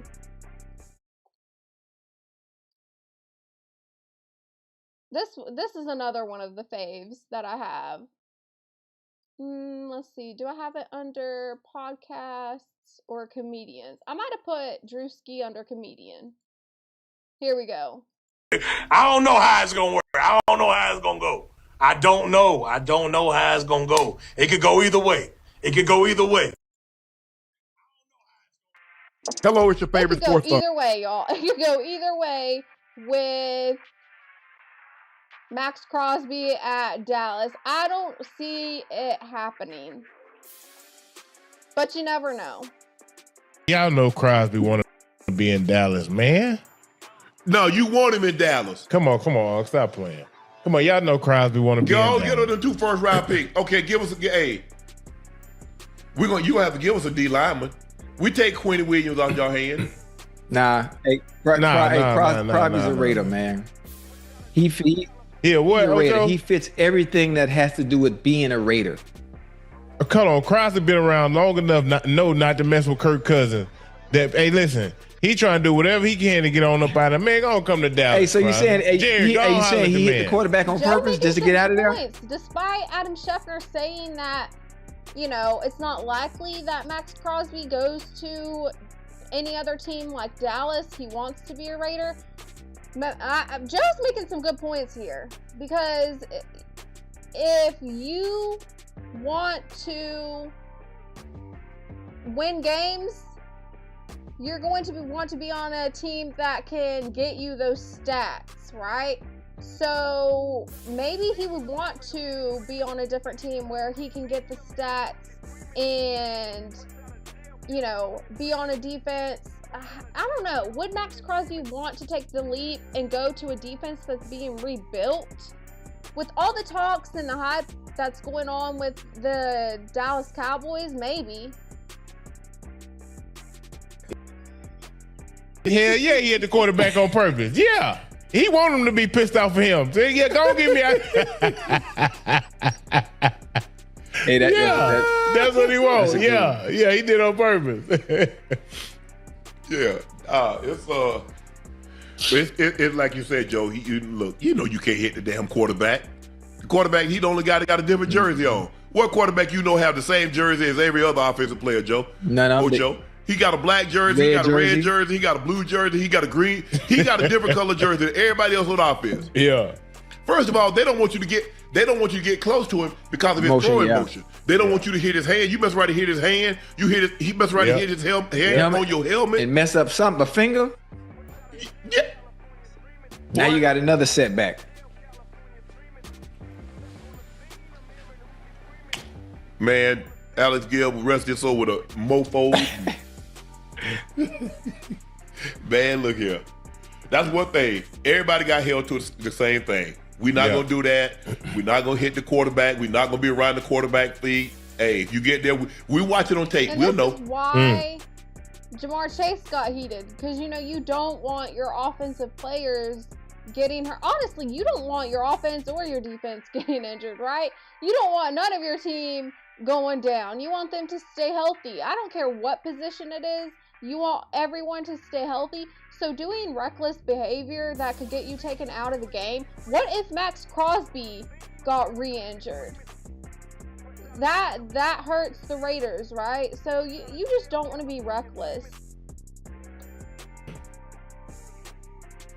Mike didn't want you to dive for the football. We see on camera. We see you got there. Don't dive. In the game, we expect you to dive. Everybody got held to the same standard. We're going to do this. We're going to do this the right way. On, y'all. Let's get into CeeDee Lamb wanting Pickens to be paid. Y'all, I was watching Nightcap last night, and this is what they got into. So here we go. Hey guys, it's your favorite Dunk here. Go ahead and click that subscribe button below so you don't miss a single episode of Nightcap. That button right here. Come for the sports, stay for the Shout out story. to you, Next Level Sports Lounge. Thank you. Thank you so much for the kind words and the encouragement. I really appreciate y'all.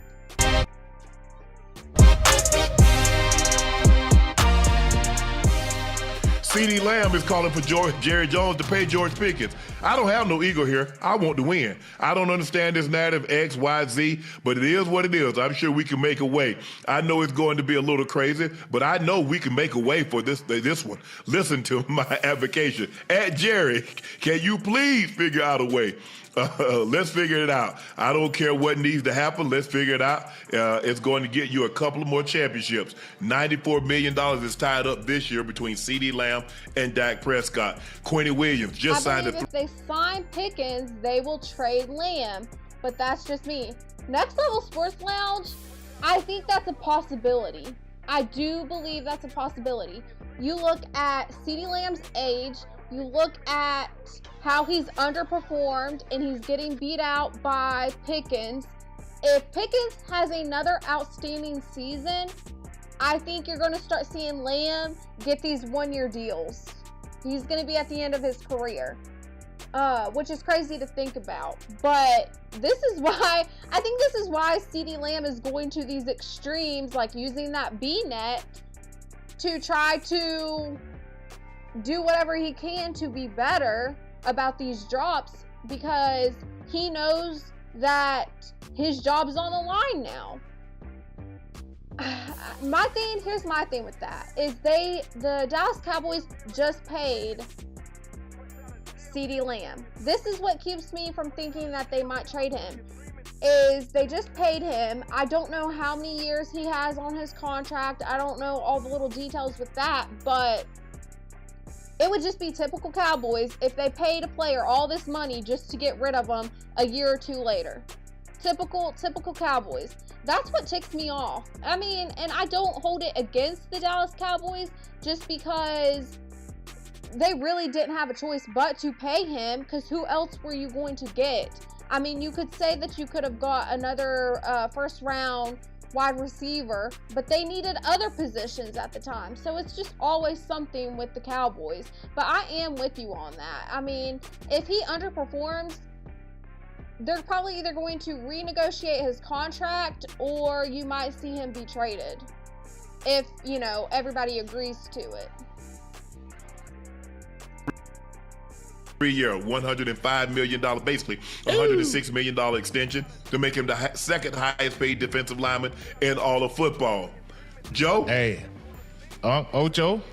Yeah, talk to me. Hey, Jerry, the one in that damn go yard bag, did he? Huh? He spent it. He spent it. Huh? Hey, listen. Increase drop spinach dip for Couch, Shouts Couch. But man, spinach dip, let me tell you.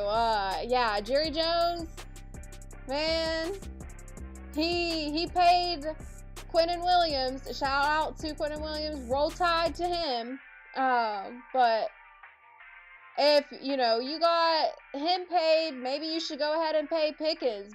I'm just gonna let Ocho talk, because Ocho, makes really great points on this of why they need to pay Pickens. Hey, I like Big Quentin Williams, man. You know, here recently I heard him talk about how he wanted to help Dak Prescott and CeeDee Lamb and the guys get to a Super Bowl. So listen, now that Dallas has really invested in you, they done gave that investment now. Hey, look, big fella been doing this thing since we got him in the trade last year. Yeah, second half, our run defense was pretty good. Now, our secondary, yeah. I mean, we need some work, but we didn't pick that up too. But I'm just saying, I like this, and I honestly think Pickens gonna get taken care of too. Y'all know Jerry like the bells and whistles, man. You know he like to do stuff right before the season about to kick off. You know why CeeDee saying this, Ocho? He know this thing. He know where this thing going. He know this thing going north of 45 million. You let this thing, Jerry, you let this thing play out, you might be looking at $50 million. $50 million? Who do you think you kidnapped? Chelsea Clinton? Y'all, if you know the movie, you know the movie. I need to add that as a drop. I've been meaning to add some Rush Hour drops. Man, I just gave it away. My bad, y'all. But I've been meaning to add some Rush Hour drops to the show. But I'm telling you, they need to pay Pickens because the price is going to go up.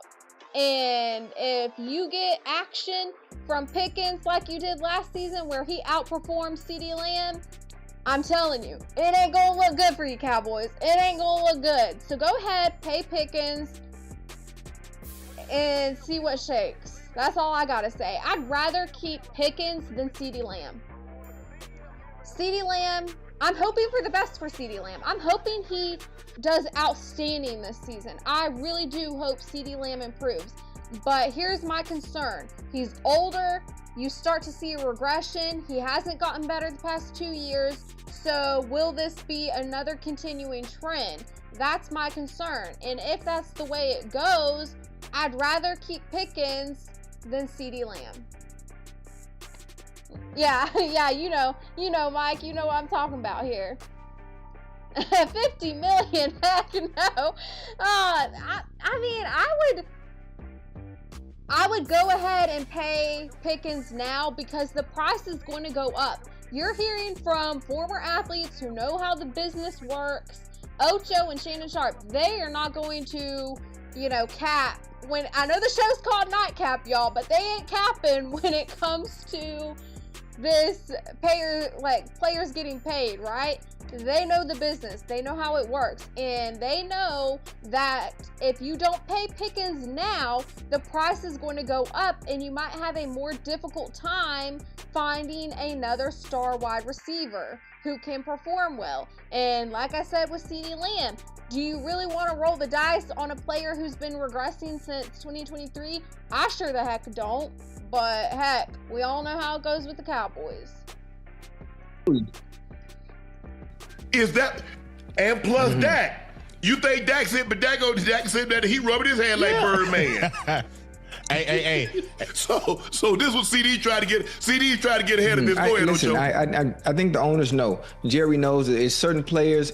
You know what? You try to what Ocho has to say. I'm saying Ocho drops facts here, y'all.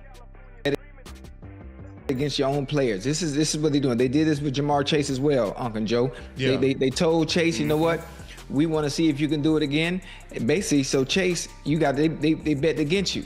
Now, in this instance, franchising them in general is telling you, listen, we value you, but we don't value you enough to give you a long-term deal. So we betting against you to see if you can do what you did last year. Can you repeat it again? CeeDee knows he's going to be able to repeat that again. I think people are underestimating how good George Pickens is. And let me tell you, you can't underestimate George Pickens after he outperformed CeeDee Lamb last season. Do not underestimate this guy. This is why I'd rather see Pickens get paid, because if you don't pay him and he does perform well, the price done went up. And then in the end, you end up with another deal gone bad when it comes to the Dallas Cowboys. And I hate to see that, but it's typical Cowboys, y'all. Because they worry about all the stuff that happened in Pittsburgh. I know better. And I understand, I understand what CeeDee is saying, but is somebody going to take a pay cut? Is somebody going to take a pay cut? Let me tell you right now, when it comes to these wide receivers, you act like Pickens has done the worst of the worst at the Steelers. Look at all these other wide receivers. Look at what you had with Stephon Diggs. Look at what you had with A.J. Brown and the drama he created with the Eagles. Pickens don't look so bad in my opinion. I mean, Pickens, he looks like a saint compared to these guys, but that's just me. In order to give George Pickens what his true value is based on what he's able to do, no, probably not. And I love CeeDee. No, Jerry gonna need to take a pay too. cut. I like what Sheena Sharp. Man, I need to clip that, y'all. I need to clip that. Jerry Jones, you're gonna have to take a pay cut. I'm telling you. We need to fire the GM at the Dallas Cowboys. Fire the GM. Y'all know who that GM is. But he needs to take a pay cut. You're not living up to the expectations. I think you can sacrifice some money, Jerry Jones, because you have not produced what the Dallas Cowboys need in the years that I've been alive, okay? Yeah. Steven or Charlotte. And I love that CeeDee Lamb is advocating, for Pick getting his money, man. Actually, the tag isn't final. Even though he signed the deal, the Cowboys can choose to still pay him. So the tag isn't really final. That's why this is being discussed. That's why CeeDee Lamb brought it to Jerry Jones' attention, because he said, hey, the price is going to go up if Pickens performs well, and do you really want to roll the dice on that?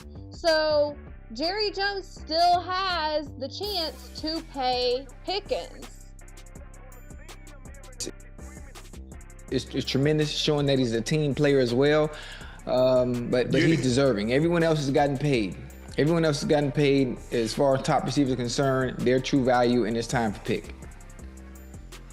Because you got to realize, Ocho, when he did this, the franchise tag, now you already got another guy that's over $40 million. You got JSN over $40 million. You got Chase over $40 million. Puka coming up. Going to get $40 million. Now this is why they're saying if Pickens performs well, the price is going to go up to $50 million. And that's why CeeDee Lamb said, hey, you better just go ahead and pay him now, so you can get it while it's still low. Because you don't want the price to go up to $50 million. Now that franchise tag that was $28 million, and plus you got to give him what, I think you got to give him 120% of what the franchise tag was last year.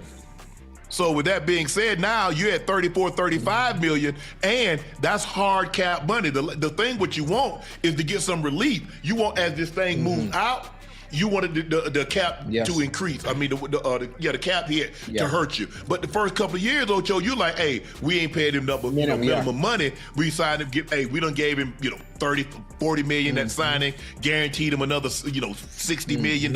So whatever the case may be. But CeeDee sees what's happening on the horizon.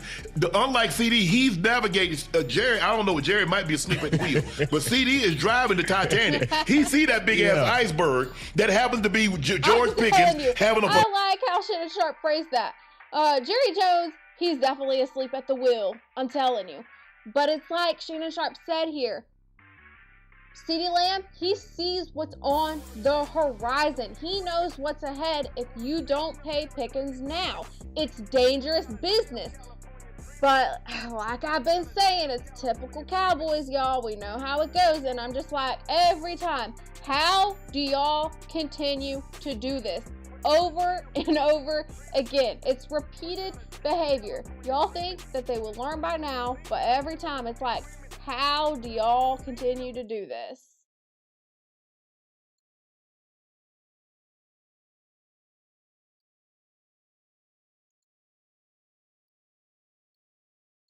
How? Hold on, bro.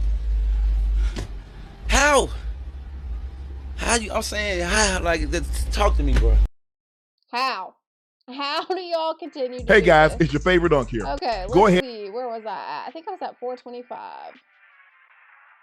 Signing, guaranteed him another, $60 million. So whatever the case may be. But CeeDee sees what's happening on the horizon. Unlike CeeDee, he's navigating Jerry. I don't know. Jerry might be asleep at the wheel.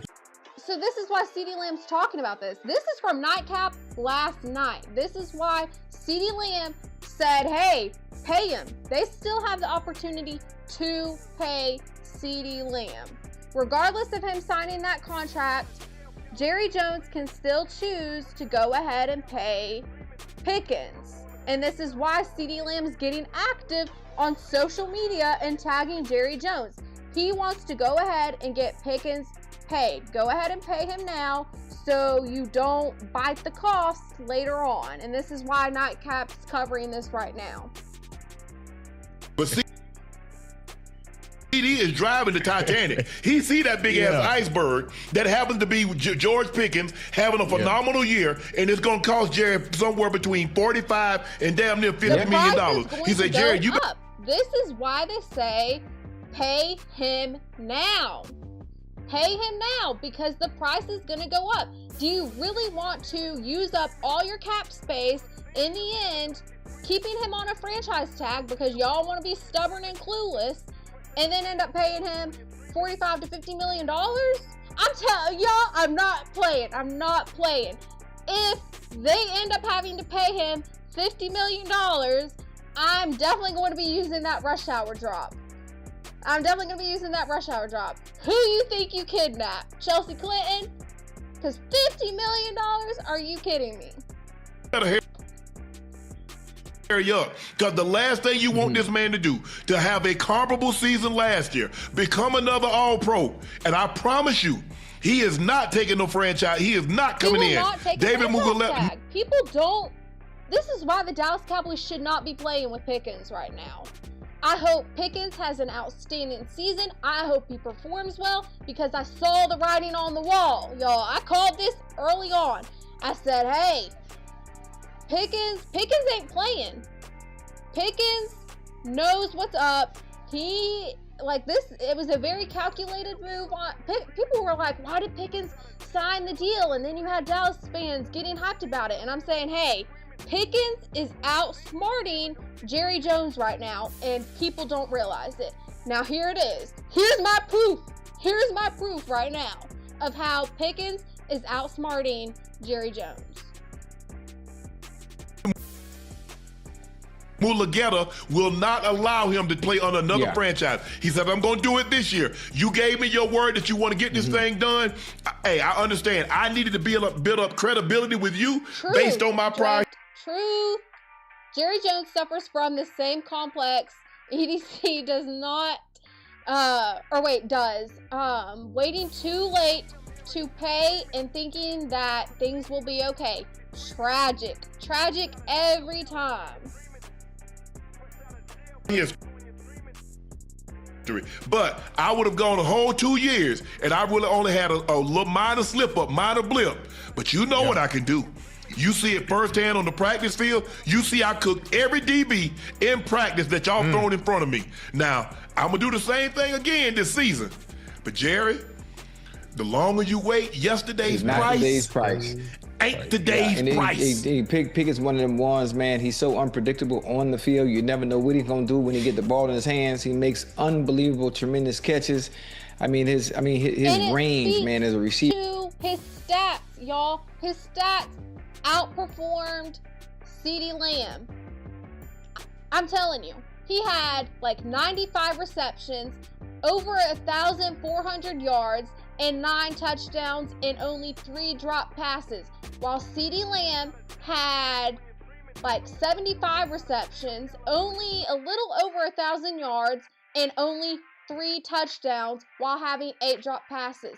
Are you kidding me? You paid CeeDee Lamb all that money just to score only 3 touchdowns and barely make it over 1,000 yards and get outperformed by Pickens? Y'all are playing. Y'all are out your mind if you don't pay Pickens now. Whether it's short, intermediate, or deep balls, man, he makes it happen. So it's the fact that they have 2 number 1, Joe, over there in Dallas, their offense is going to be unbelievable and must-see TV. Week in and week out. As long as that defense shows up to the party, You said, y'all gonna be you're straight. scaring me with this $50 million. It's not me saying it though. Hey, don't kill the messenger. Don't kill the messenger. This is according to Ocho and Shannon Sharp. Also, you have CeeDee Lamb. CeeDee Lamb's being very vocal about it on social media. He's telling Jerry Jones, hey, pay him. Pay him now. This isn't me. This isn't me, y'all. This is coming from CeeDee Lamb. This is coming from Ocho and Shannon Sharp. They know how the business works. They see the writing on the wall. And that's why they're saying, hey, if you don't pay him now, the price is going to go up. So you might as well just do it now. I'm telling you. Hey, man, listen. I think we got a really great chance. I know y'all tired of hearing this. It's all cliche. Man, the Cowboys Joe, fan, they got that. Joe had me all tore up over this last night. Shout out to Joe. ISO Joe, he is a Cowboys fan, but he is like, doing too much. He's like, man, we got a team this year. We're going to go all the way, all this other stuff. I'm just like, slow down. Please don't be that delusional Cowboy fan. Just don't do it. I say this every time. I say, you got one time to say the Dallas Cowboys are going to the Super Bowl. After that, hush. Okay? One time. That's all you get. And if they don't make it to a Super Bowl, keep quiet. Pipe down. Till they show you with their actions. I'm not saying they're going to a Super Bowl, y'all. They're rebuilding an entire defense. They've always had trouble stopping the run. I got to see how that goes, first of all. Especially, they're going to be playing the Ravens. I got to see, hey, can you stop a Derrick Henry? I need to see that first. Then I got to see, hey, can CeeDee Lamb catch the ball? Okay? There's just too much going on for me to be saying, hey, they going to a Super Bowl. Okay? But I'm telling you, Joe, he was doing the most. Hey, listen. Don't say it, then. We got a real chance. Listen, the boy gonna have some fire behind him. You know what I mean? Pitt gonna come. Hey, you gotta chill, Joe. You gotta chill. Mike, do you watch Nightcap too? Did you watch it last night? Because I'm telling you, Joe, he's all the time saying, hey, you gotta chill. He's all the time telling Shannon Sharp and Ocho that. He gonna have another hell of a year, and as long as we winning, Jerry gonna spin it. Y'all already know it. Yeah, okay. I don't think Shannon Sharp's believing it. He's like, okay, if you say so. It costs more because you know what I'm saying? We all look back at, man, I should have bought Apple when that thing was trading at $100 a share. Man, I should have bought Netflix. I remember Netflix was trading at $2 a share. Man, I should have bought NVIDIA. I should have bought, man, if I'd have just got Google. I remember Google was supposed to open up at 85 a share. Next Level Sports Lounge. I mean, if that's how you rocking and rolling, I'll shout out to you for that. Shout out to you for your belief. I'm not, I want the Dallas Cowboys to do well. Obviously, that's my team, y'all. I rep my Dallas Cowboys, okay? I do. But I'm not going to be delusional now. I got to see it with action. Because it's like, you see too much with how they are, and I ain't trying to be the one at the end where, when it's all said and done, the Dallas Cowboys are out of the playoffs, and you got people in your face saying, hey, I thought you said they were going to a Super Bowl.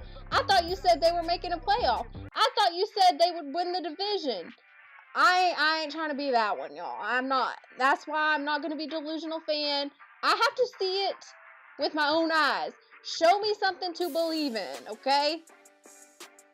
It opened up at 110, 115. Man, if I'd have just we all look back and say what we should have done. Yeah. Jerry's gonna look back on. I'm telling you, Hey, Joe, he gonna wait till the. At least you admit it, right? I ain't mad at it. If you admit it, shout out to the people that actually admit that they are a delusional Cowboy fan. Because sometimes people, they are in denial. Some of the fans, they live in denial. But shout out to you for not being the one that lives in denial about it. And he gonna look back, and it's gonna cost him just like it cost Chase. He could have got Chase for probably about 36 million. Cause we could have got $1.5 million more than what Jetta was making at the time. But instead, He tacked on another 16, 20 million to the contract. DJ came in here swinging. DJ, you said, as a delusional Cowboy fan, we're winning the Super Bowl. Hey, I'm not mad at it. I ain't mad at it, okay? Hey, y'all, we'll be perfect in every aspect of the game. That's how the Cowboys are going to be, okay? They're going to be perfect in every aspect of the game. We will be perfect in every aspect of the game. You drop a pass, you run. Oh, man. Shout out to my Dallas Cowboys. Hey, guys, it's your favorite on. Where was I at? Y'all, I forgot where I was at. Yeah. Oh, the 20 Eagles. Hey, every time. I done seen. I've seen it too many times. To get the young guys, like you say, Joe, you want them to perform, and all of a sudden the guy goes out there, this high ticket item. You like, hold on, just like anything. How much is that? How much is this? And this does the same, pretty much the same thing as that. Oh, okay. But if Pick has the type of season that we know, that everybody that's on this conversation that we're having knows that he can have, I don't see how you get him for less than 45 million. It's going to be tough. It's going to be tough. You're not getting him for less than 45 million, I'm telling you. Where's our right here? Y'all, I don't even know. Let me back it up a little bit. Maybe I got too far ahead. Oh, Joe, having played the game, you know how they make. No. I was right. This Where was that? Okay.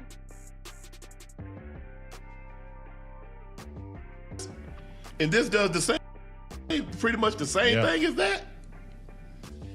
Oh, okay. But if Pick has the type of season that we know, that everybody that's on this conversation that we're having knows that he can have, I don't see how you get him for less than 45. It's going to be tough. It's going to be tough. And the fact, I know, Joe, and everybody in the chat that's watching, I know Pickens going to have that kind of season because of the quarterback he has throwing to him. There we go. People want to talk trash about Dak and all this, and he won a playoff game and all that. Support Dak Prescott. Y'all, people can be so hypercritical of Dak Prescott. And I'm telling you, Dak Prescott is a talent. It's just one of those circumstances where he's on a team that doesn't give him all the pieces that he needs. If he was on any other team, I'm telling you, he would do outstanding. If he was with like the Buffalo Bills with like Josh Allen, or with a Patrick Mahomes like at the Chiefs, or with the Eagles, he would do well. I'm telling you, he would do well. The stats show that he will do well. I'm not with the criticism of Dak Prescott. Man, forget what you're talking about. I'm just talking about the instance and Pick being able to get his money based on his quarterback play. He finna get that boy to rock. Speaking into existence, Ocho. He should. I hope so. No, I mean, it's gonna happen regardless. It's just gonna happen. Just, man, they are that good. CeeDee is that good. I can't wait. He is that good. There are a few players. There are a handful of players, Joe. There are a handful of players on every team. You got 1, 2, sometimes you got 3 that you just don't have to worry about, and they make everybody else's job around them easy because. I'm sorry, Next Level. You said I was having a good morning until I heard Nightcap. Yeah, I was watching last night, and as soon as they were talking about this, I was like, man, I gotta cover this. I got to cover it because this is everything that I've been saying for months. Even before he signed the franchise tag, I said, I was like, don't get too hyped up on this, because I'm telling you, he is outsmarting Jerry Jones, the Joneses. And this is why. This is why I said that. It is what it is. That's all I gotta say. It is what it is. Their ceiling is that high, and they're that goddamn good at their specific position. Yeah. George Pickens is one of those. CeeDee Lamb is one of those. For sure. He just need to get out of Pittsburgh. He had run his course. That's it. He had run his course. Mike T is about winning, and you tolerate, and and all of a sudden, the longer you tolerate something, the worse the behavior. Because there are very few times that we have corrective behavior, corrective tendencies in our own behavior. A lesson has to be, something has to happen for a lesson to be learned. And I don't even see Pickens. Pickens looks like a saint compared to a AJ Brown or an Antonio or Stephon Diggs. To me, Pickens looks like a saint. And it took George Pickens being moved. And people are like, hold on. He probably said about like, damn, man, I'm 24, 25 years old. And I'm the best receiver we got. And they say they cool getting on. Now, I will say this. Now, when the Steelers get fed up, they will move on. Absolutely. Then once they get fed up, Plex, Santonio Holmes, when they do the best job of drafting receivers if nobody drafts a position like the Pittsburgh Steelers draft I've never wide receivers. thought of the Steelers as somebody who produces, great NFL wide receiver talent. I've never looked at the Steelers and said, hey, that's the team I look at with a wide receiver. I'm trying to think of teams that I look at and I'm like, wow, they have the best wide receivers. Obviously, the Bengals come to mind with Jamar Chase. You have Justin Jefferson at the Vikings. But I've never looked at the Steelers and thought, hey, that's where I go to for wide receivers. I defy you to find somebody that say they draft a position like the Steelers. When you look at from Plexico to Santonio Holmes to AB to Emmanuel Sanders to Mike Wallace. I think Cincinnati might be close in comparison to receivers coming in. George Pickens. Yes. You look at who the Steelers have drafted from. Go back to Coach Kyle with Hines Ward and Yancey Thigpen and all those guys, and come on up. You know Big Ben. You play against Big Ben. I didn't play again. I'm just saying you jogging my memory with some of them names. Yeah. We are against him when we was at Pittsburgh, and then he ended up going to Tennessee. But no, I just think the thing is that I just want Pick to have that year because I want the man to get paid. Look. Jerry tolerate a lot. Jerry ain't make no big deal. Now, see what the thing is now. He didn't make no big deal out, but when it come negotiating time, now you missed a couple of those meetings. You was a couple of years late for a couple of those. You ain't say nothing then. Don't do that. When I went out there and dropped Sam for $144 and 2 touchdowns, you was over there patting me on the back. Now I'm in here trying to get my money. You gonna talk about, well, you know. Yeah, I know. And you know what I'm capable of doing. What Jerry say, hey, just leave your agent out of this. Me and you. Joe killed me with this, y'all. He said he brought up the agent thing. Hey, leave the agent out of it. You don't need your agent. Hey, let's talk man to man. Okay, let's talk business man to man. We don't need no agent. Man, that is hilarious how Jerry Jones did that. I still can't believe, actually I can believe it. I can believe that Jerry Jones told Micah Parsons, hey, why don't you leave your agent out of this? Let's talk man to man. I can't believe it because it's Jerry Jones after all. But man, is that not hilarious? Yeah. So I can finesse it. He would love that part, Joe. You hear me? To Lamar Jackson, y'all. Lamar Jackson, as far as I know, he hasn't hired an agent, but he's always handled his own business affairs when it comes to the Ravens. He's always negotiated his own contracts. Shout out to him for that. That's a little scary. That's a little intimidating to me. But, it seems that he's always gotten great deals from the Ravens. But that's to me, that's like carrying a knife to a gunfight. Not having an agent with you, that's scary business to me. I would not recommend that. An agent out? Oh no! Don't never do that. No sir. Nah. If they leave, they ain't leaving Nicole Lynn out. They don't leave Todd France out. Come on now. Huh? When they gonna leave them out? Okay, so his mom, this is, or if you're talking about Lamar Jackson, his mom handles some of his business arrangements, when it comes to the media stuff. But when it comes to his own business deals, he handles, I'm sure he probably has his mom with him, but he handles his own affairs.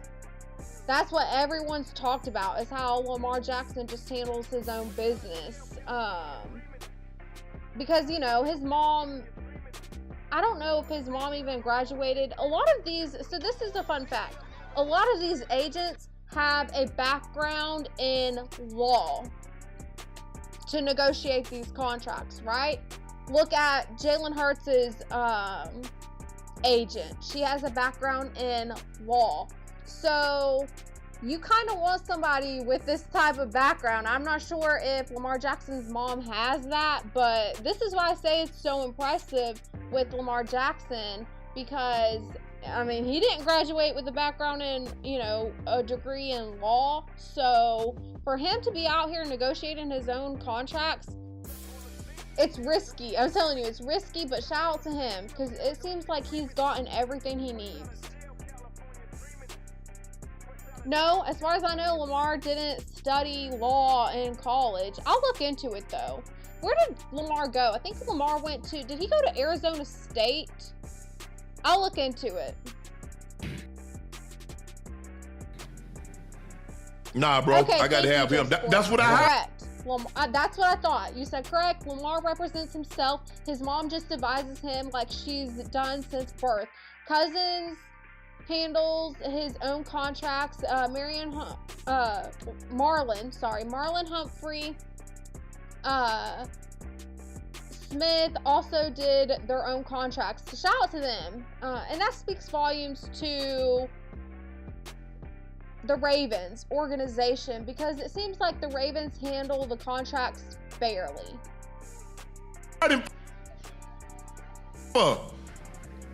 Yeah. I ain't no guy. Yeah. Could I save me a couple of minutes? I knew it was one of those birds, right? But yeah, you're right. He went to Louisville. Shout out to Louisville. Nah, I just rather go ahead and make sure all my I's dotted, all my T's crossed. I don't have to give no money back. You can't say I double dip and none of that foolishness like that. I want everything I'm supposed to get, and he can protect all my blind spots. Like, nah, this ain't a good deal. I'm happy. I'm happy for CeeDee. We're gonna get into Jaden Daniels next, and is the Commanders in trouble? I'm happy that, not CeeDee, I'm happy for CeeDee as well, but I'm happy for George Pickens, because he seemed to have found a home. He seems to have something to play for. This is the George Pickens that I saw at Georgia.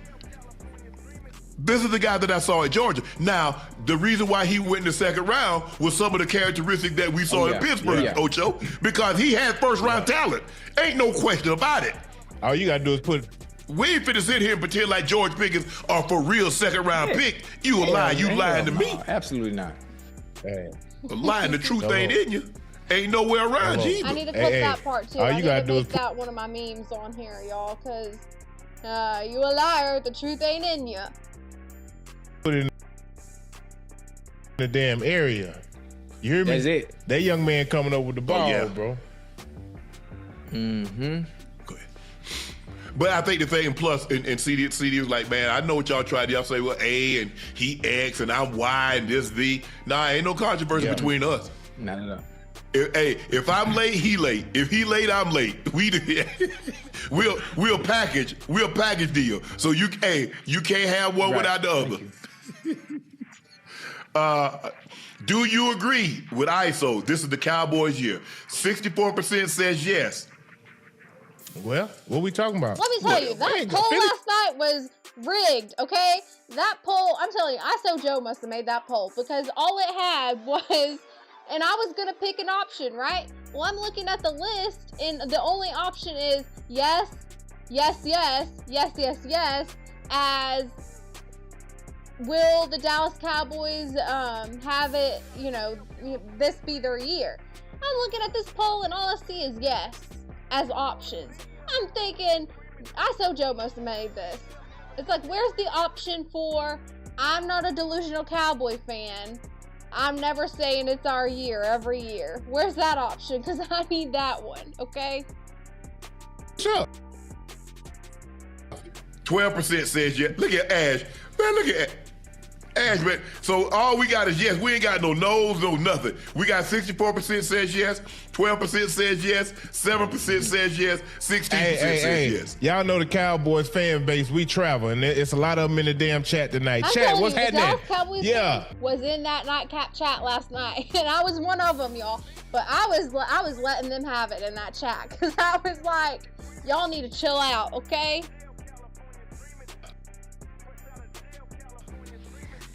Y'all ain't been going nowhere but to away game. When the last time y'all been to a playoff game, went on the road to a playoff game? My bad. My bad. You know what, Joe? You stay talking about old stuff. I notice how you continue to bring up old stuff when you talk about the Cowboys. Man, we moving forward.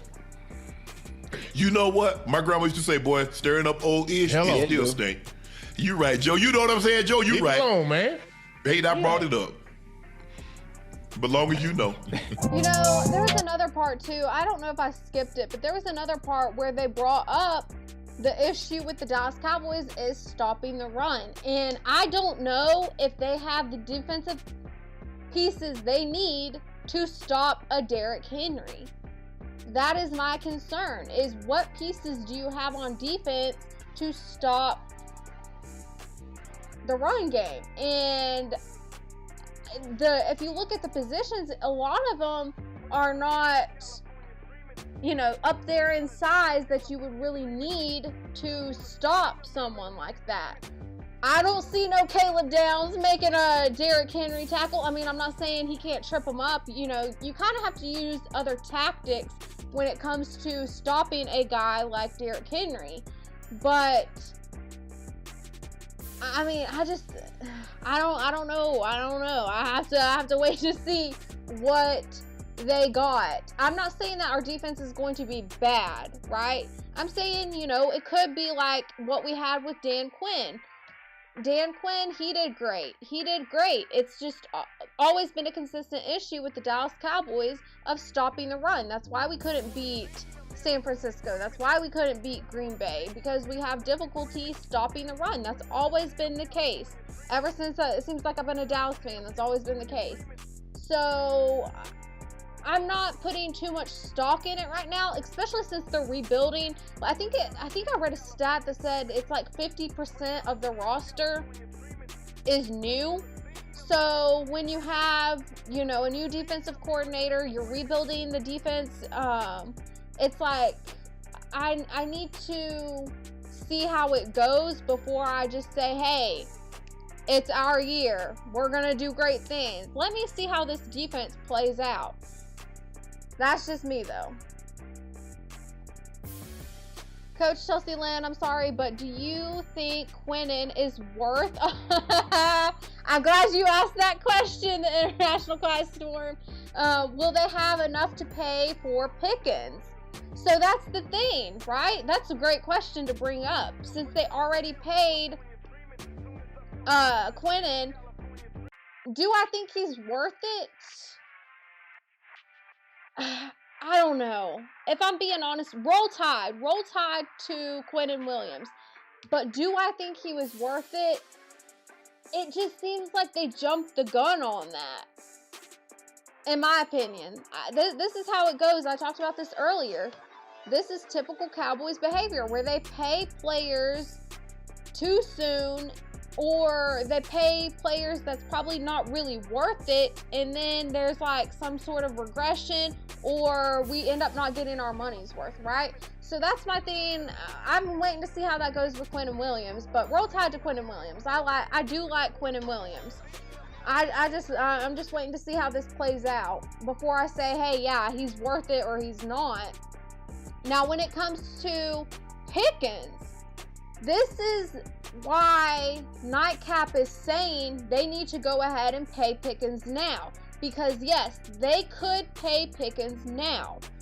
The issue then becomes what's going to happen if you don't pay Pickens and the price goes up. That's when it's going to be a problem. And this is why Nightcap is saying Like, CeeDee Lamb sees the writing on the wall. That's why CeeDee Lamb is advocating for Dallas Cowboys to go ahead and pay Pickens, because he knows the price is going to go up, and that then hurts their cap space, which is what Nightcap explained. You're going to hurt your cap space if you don't go ahead and pay Pickens now. I know that there's talks, like I was talking about the defense, right? With the defense, they're looking at, hey, we need to get Max Crosby. We need to get Max Crosby over here. And it's like, I don't see that happening. I hate to break it to people. I don't see it happening. That's not to say it couldn't happen, but I just don't know how likely that is, because I feel like Jerry Jones is kind of already set on the defense that he has now. I don't know if they'll add any more players, even though they need it. They do need it. They do need somebody, like I said, to be the guy that stops someone like Derrick Henry, right? So I think they do need someone like Max Crosby. But I just don't see them going after it. So if you're not going to go after that position, then go ahead and pay Pickens. If they're not going to add another defensive player, go ahead and pay Pickens while you can get it while the price is low, because it's like Nightcap explained. It's like what CeeDee Lamb's been advocating for with Jerry Jones on social media. Hey, go ahead and pay Pickens, because they see the writing on the wall. They know the price is going to go up next season if they don't pay him now. So there's my thoughts on that. Great question, International Quiet Storm. We've never valued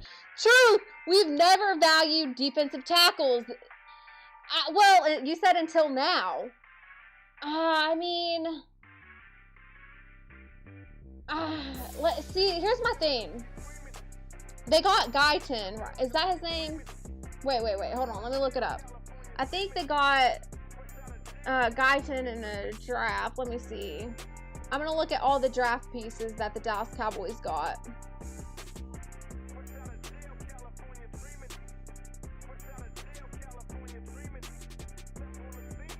So we know they got Caleb Downs. He's going to be the secondary because they had to address that issue. You have Lawrence. That's who I was thinking of. Lawrence. They got Lawrence for the edge. Now, here's my thing. I don't know if Lawrence has that size on him. That's just me. They got Barham from Michigan. Let's see. They drafted offensive tackle from Penn State. They got another CB with Moore from Florida, which I thought was a good pick. We'll see how that plays out. And then they got Overton from Alabama, World Side. So Overton, I think Overton was a good pick when it comes to the left tackle position. Maybe I'm biased, but I thought that was a good pick. Decent player. He'll definitely have things you need to develop on, because I don't think that Alabama's defense is what it was under Nick Saban. So I think there's going to be things they need to address. But overall, I thought Overton was a great pick. And then they got a wide receiver. I don't know why, but they got a wide receiver, Anthony Smith. Maybe it's just in case as a backup method if CeeDee Lamb doesn't perform well. I'm joking, y'all, making jokes. But yeah, so I think that you don't really have someone like a Max Crosby. And I talked about this too, y'all. I said, isn't it ironic that the one player that they traded, which was Micah Parsons to Green Bay, is the very position that they're going to need now? Like, a player like his size and what he does. Isn't it funny that that's kind of what they need back under the 3-4 defense with Parker? It's ironic. It's like a full circle moment. It's every time with the Dallas Cowboys. Cowboys defense got better by firing Everfluss. I'm telling you, International Quiet Storm, I'm glad you brought that up, because I had an issue with Zimmer. I had a doctor named Zimmerman, so I always want to call him Zimmerman, but it's Zimmer, I'm pretty sure. Zimmer, horrible. Everfluss, horrible. I did not like him. We have not had a great defensive coordinator since Dan Quinn. Now, some Dallas fans, they want to talk trash about Dan Quinn. And I'm like, why are y'all hating on him? You know what? I need to add that 50 Cent drop where it's like 50 Cent says FTI, F50, and, or no, wait, who was it? Let's see. Y'all know what I'm talking about, though. Anyways, I need that drop because that's kind of how I felt with like Dan Quinn. It's like, what you say F me for? Because Dan Quinn, believe it or not, he made the defense so much better. But like I said, it's always been an issue with the Dallas Cowboys of having the pieces they need to stop the run. But Dan Quinn, I like the defense under Dan Quinn. I'm interested to see how it goes with Parker. I want Parker to do so well, and I think he will. I think he will do well. There might be some growing pains, but I'm excited to see what unfolds for Christian Parker's career starting out.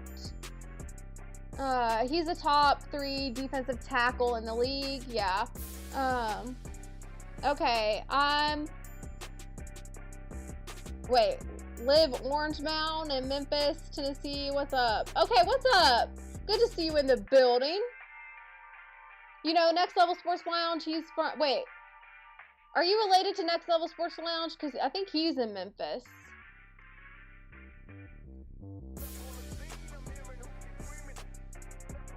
Chelsea, the Joneses family doesn't care about winning. Remember the video I sent you a while back?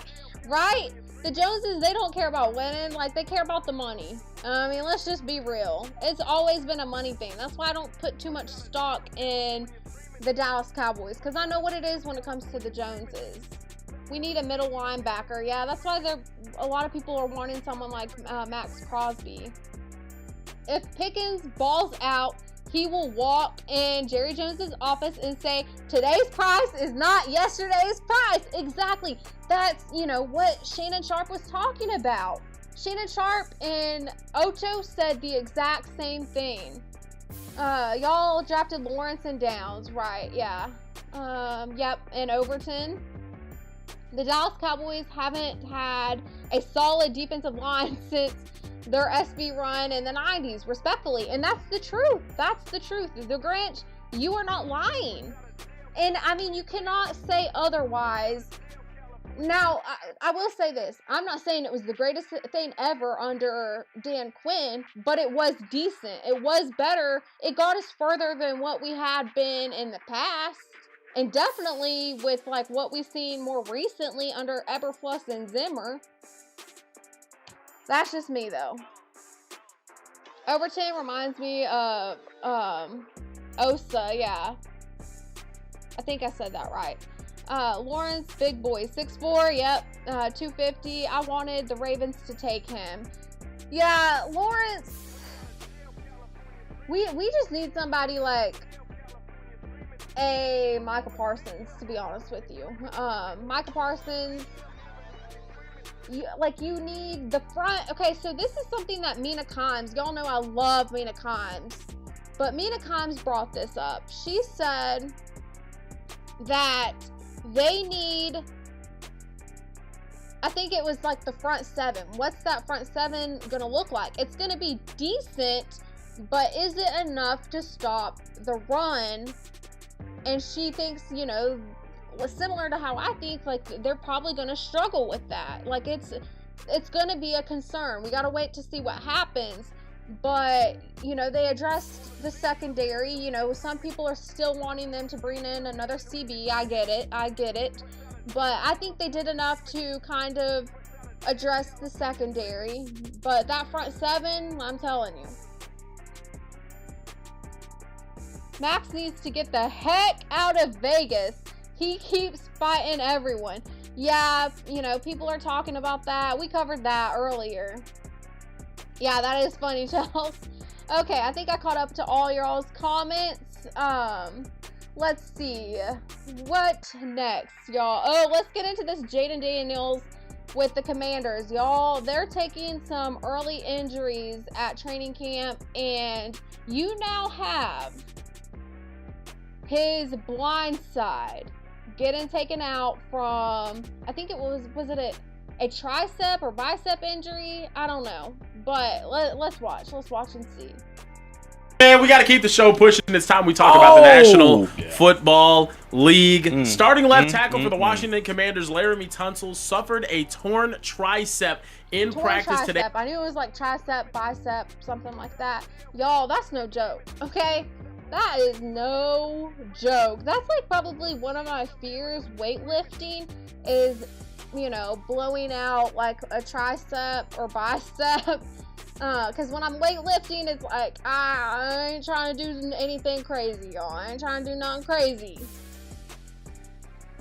During a one-on-one pass rush drill, he'll likely require surgery and will miss at least a significant portion of the regular season. The number one protector for JD5 has now gone down with an injury. This is the very position, y'all. This is the position they needed to keep healthy. You needed to keep your offensive line healthy, right? The one person they need, the offensive, like the protecting your blind side, now he's out. That is a huge impact to Jaden Daniels. And I do believe, they might get into it. I haven't seen this yet, so I don't know. They might get into this, but I believe I read that they just paid this guy. They just paid him, and now he's out. That is a huge blow, in my opinion, to the Commanders. I don't know what they're going to do. I mean, this is when it gets into the next man up mentality. That next man up, he's got to step up and be everything that Jaden Daniels needs him to be to protect him. How big of a loss is this for the Commanders? All right, look, Prize Picks is America's #1 sports picks app. I hate when they have their own little ads in here. Let's see if I can't get it to where...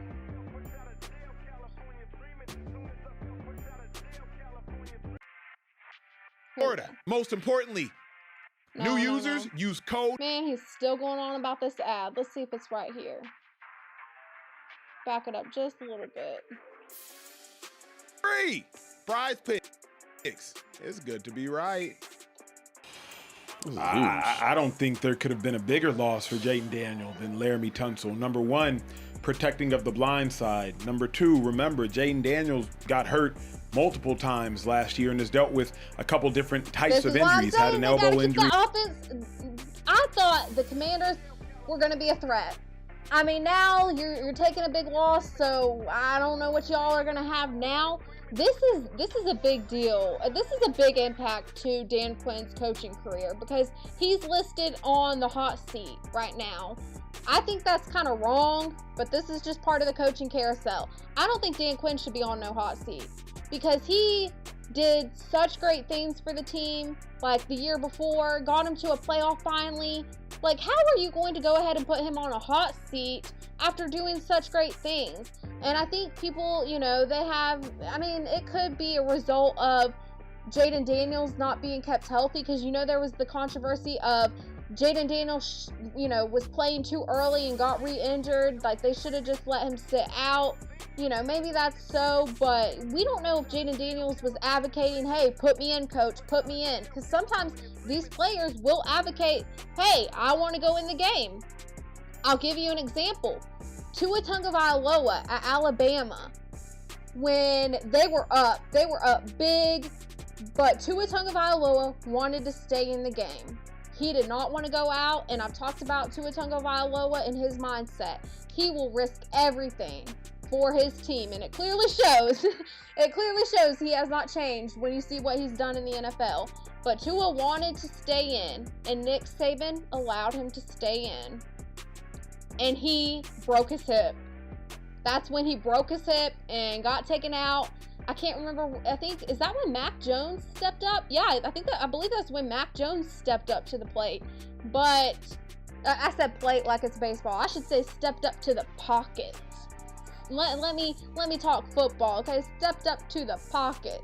But that's an example of, a quarterback advocating, hey, put me in, coach, I want to be in. So I don't necessarily blame the coach for that. Obviously, the coach makes the ultimate decision, but when you have a quarterback who's strongly advocating and wants to play, it's hard to turn that down. So if Jaden Daniels was doing that, I don't put that on Dan Quinn.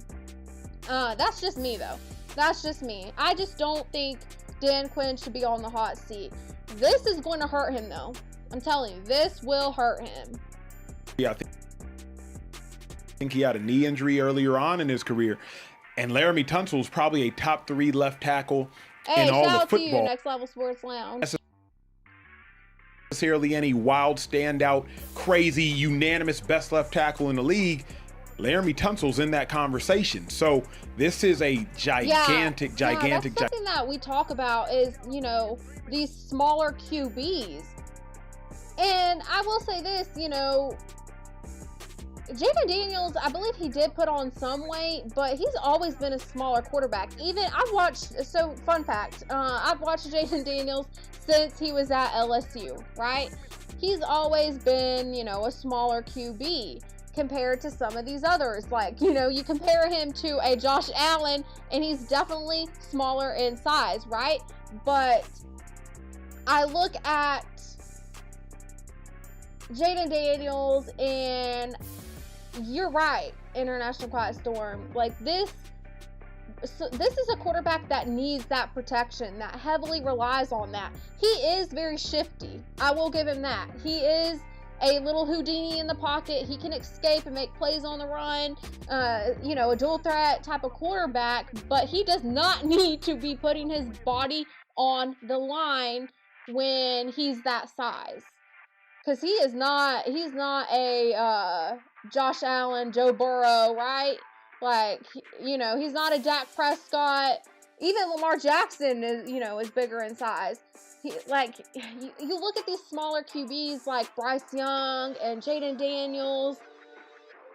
That it's just too risky to have them not having the protection they need to do well. What's up, DJ? Good to see you in the building. Are you new here? If you're new, drop your team. Let me know which team you rock with. Because I don't believe I've seen you in the chat before. But shout out to you, DJ.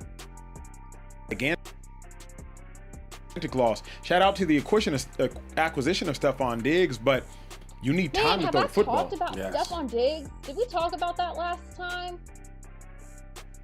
No, I don't even know if I talked about it in a live stream because I know I did a video on it. I did a video on Diggs going to the Commanders. Y'all, I knew it. I called that months ago. I said, hey, I think Stephon Diggs is going to go to the Commanders. Not because he's from there. People like to talk about that. They're like, oh, he's from Maryland and all this. And it's like, nah, I just thought, hey, the Commanders are missing a piece with the wide receiver. Jaden Daniels desperately needs someone to throw to. They didn't really address that in the draft. And I was like, early on, even before the draft, I was thinking, as soon as the Patriots were not going to give Diggs another deal, I said, the Commanders better get him. Because one, you're going to get a great price out of it. Two, he did have great production. You know, despite losing the Super Bowl, he did have decent stats. So I'm like, that's a great fit for him. So I called that. I just knew Diggs was going to the Commanders. Oh, you're a Cowboys fan. Shout out to that. So I'm a Cowboys fan too. Obviously, I have my Cowboy hat too. So NFL, I watch both college and NFL. So in college football, I rock with Alabama, Roll Tide, and then for the NFL, Dallas Cowboys. But shout out to you, DJ. Let's see what you said, International Quiet Storm. They should have never left him. They should have never left him at the Seahawks game. Let me see. Am I reading this right? They should have never left him that Seahawks game. Oh, okay. You're talking about like let him stay in. They were down 38-7 already, and he took some hits in that game. Yeah, okay, so now let's see what you're talking about. Yeah, you're talking about Jaden Daniels in that game.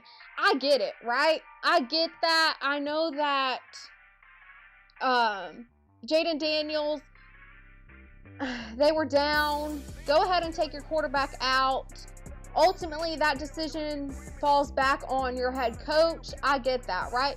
But Jaden Daniels, if Jaden Daniels was the one advocating to keep me in, coach, like if he was telling Dan Quinn, hey, I want to stay in the game, let me play, let me see if I can't get the team another touchdown, I need to get my guys another touchdown. If he's advocating heavily to the head coach, like I said, it's hard for the head coach to turn that down. So the head coach, will be like, okay, I'll trust you, I'll put you in, and then it ends up being a huge risk and you end up getting injured, which is a blow to the team. Hindsight's 2020, right? But Jaden Daniels, I'm with you. Like he probably should have been taken out of that game when they were already down. You have an overall responsibility, and this falls back on Jaden Daniels as well. I look at it as accountability on both parts, head coach and the quarterback. And this is something that I've talked heavily on with Tua Tagovailoa. You have a responsibility as a QB to make smart decisions, not only in the pocket, but outside the pocket, right? When you're on the sidelines, if you know that this game is already over, like you see the writing on the wall, I mean, we're talking 38-7. If you see the writing on the wall, it's going to be a loss. Go ahead and sit. Get out the game. You need to be safe, because that is the best thing for your team, is that you remain healthy and you're not putting your body on the line. And this is something that Tua Tagovailoa struggled with. And I hope that Jaden Daniels is not going to be another Tua Tagovailoa, because that would be awful. Okay, so you're a Longhorns fan. Shout out to Sarkisian. I say Sarkisian. I know some people say Sarkisian. Well, actually, no, I say Sarkisian. What am I talking about? I say Sarkisian, but I've heard people say Sarkisian. I say Sarkisian. Anyways, I like Sarkisian because of Nick Saban. He comes from the Nick Saban coaching tree. I have a lot of respect for him. He always gives credit to Nick Saban, and I have so much respect for him. I hope he does well this season. I hear a lot of talks, like people are underestimating Arch Manning, and I don't know. I feel like that. One, I think Sarkisian, he needs that team to do well, or he'll eventually wind up on a hot seat. But I hope he makes something shake. I think, with what I've heard about the offense with Texas, and then what they have on defense as well, I think they could go far this season. Anyways, I'm getting off topic, y'all. You're getting me into college football. Let me keep it going. Exactly. Coaches need to know how to protect their players, even from themselves. Ooh, International Quiet Storm. That's bars. Very well said. I can be a little long-winded at times, but that is short, sweet, to the point. Thank you for saying that. Exactly. Coaches need to know how to protect their players, even from themselves. Truth. Okay, y'all. Let's get back to the video. And more than anything, Laramie Tunsil was going to provide you time. The Commanders' offensive line is cool. They're solid. They're not imposing.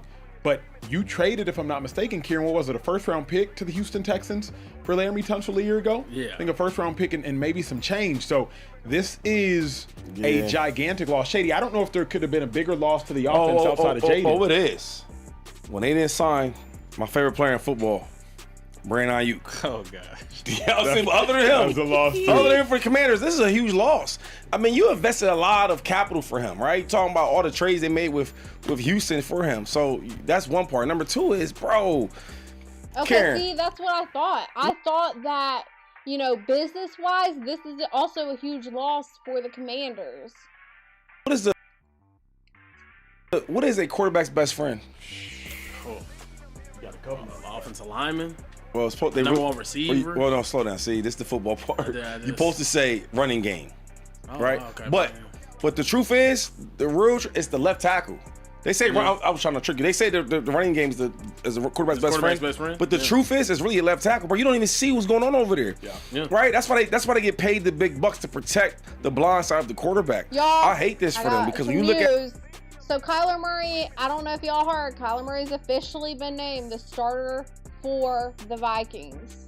At the Commanders, I'm not blown away by the defense. I never was, even when they were really, really good. I was always concerned about the offense because they have superstar powers, bro. With the quarterback, you had Terry back there, and then you had Stephon Diggs, your number 2. Oh, my God. Yeah. Now you don't have that left tackle. What they going to do? Here's the other thing, Shady, and you know this better than anybody. You dealt with different offensive coordinators. Rams got a new offensive coordinator. Commanders got a new offensive coordinator this year, David Blau. New offensive coordinator means everybody's going to move a little bit slower.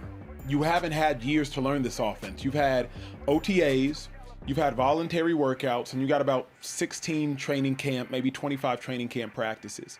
So if you're going to move a little bit slower, what do you need? You need time. You need time. Yeah. Like Jaden Daniels is going to take him a little bit that's longer true. probably to get to that. This is what I talked about with the Eagles as well. I said, hey, Eagles fans, if things don't start off fast-paced right off the bat, don't jump to conclusions and think, hey, fire this coordinator, he's trash.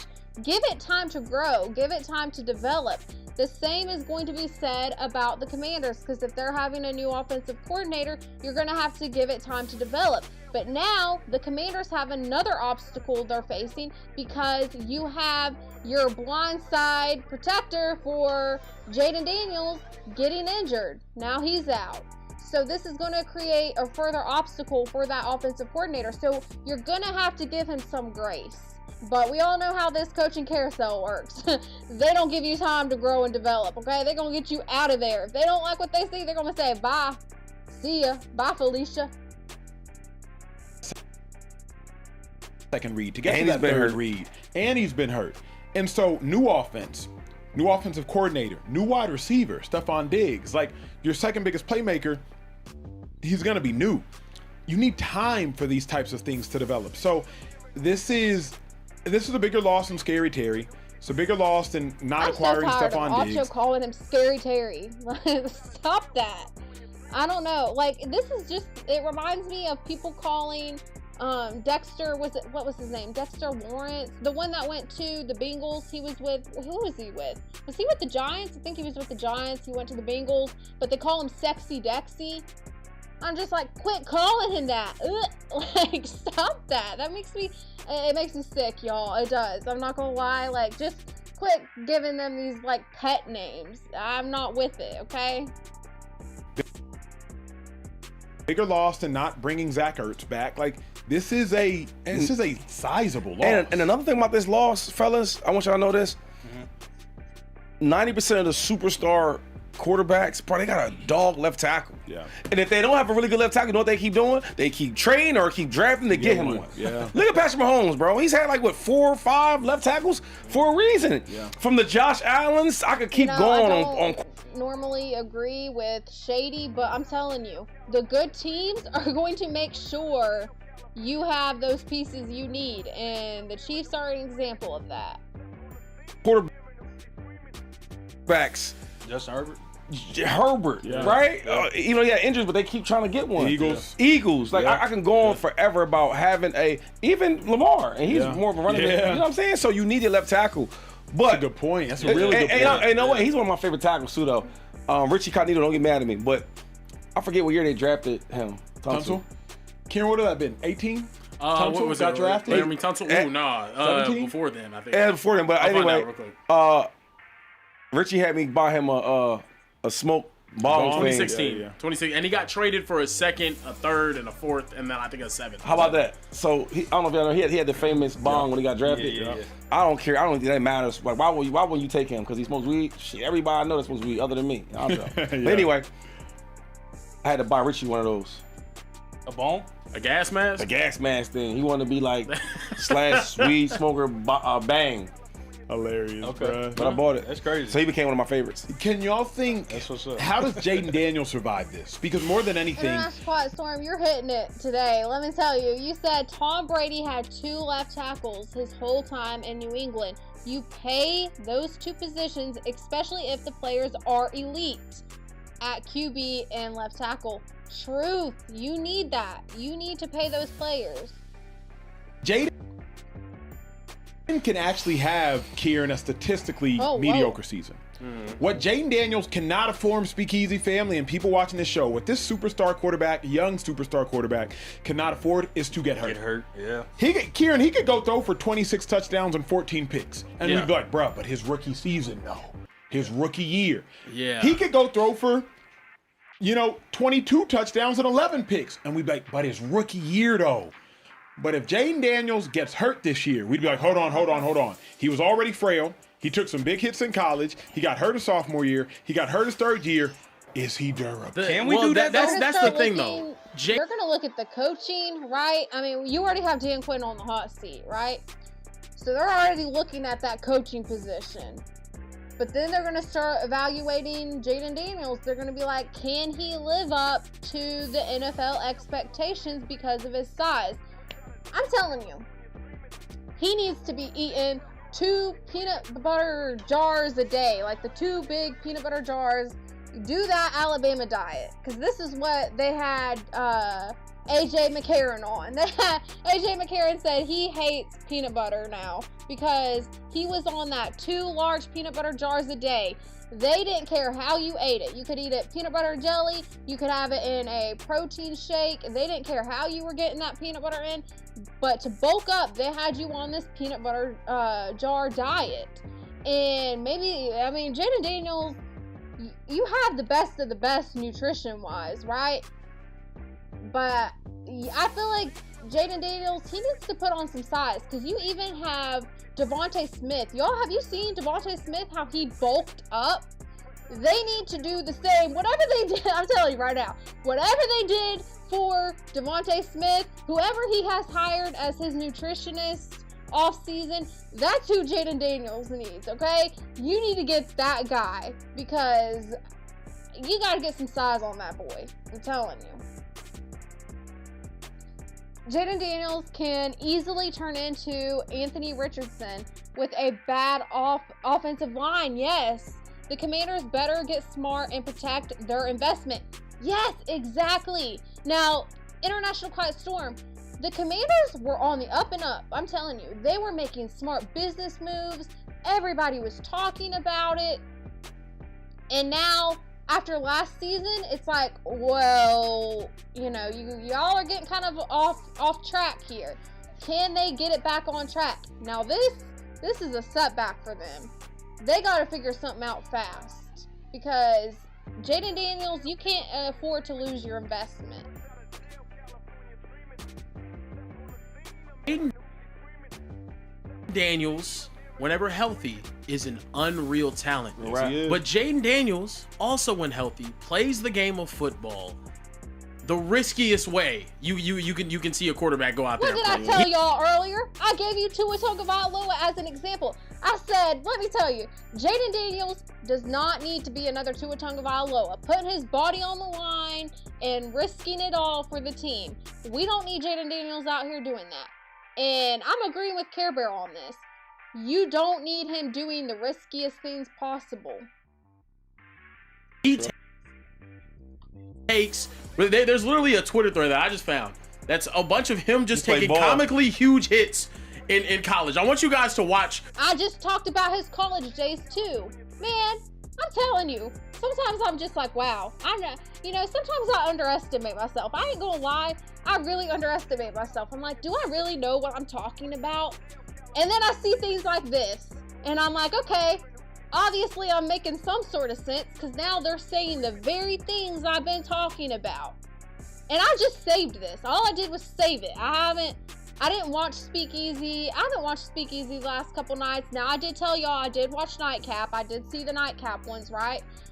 But Speakeasy, I haven't seen what they had to say. But they're hitting all the points that I'm making. And I don't typically agree with Speakeasy. Y'all know this.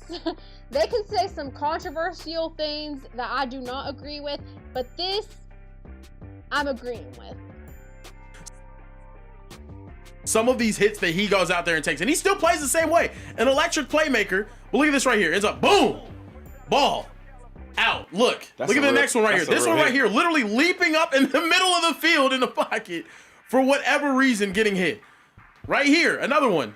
Getting absolutely drilled. This is him downfield, not going down. Boom. Alabama. I don't know. That's probably against Alabama.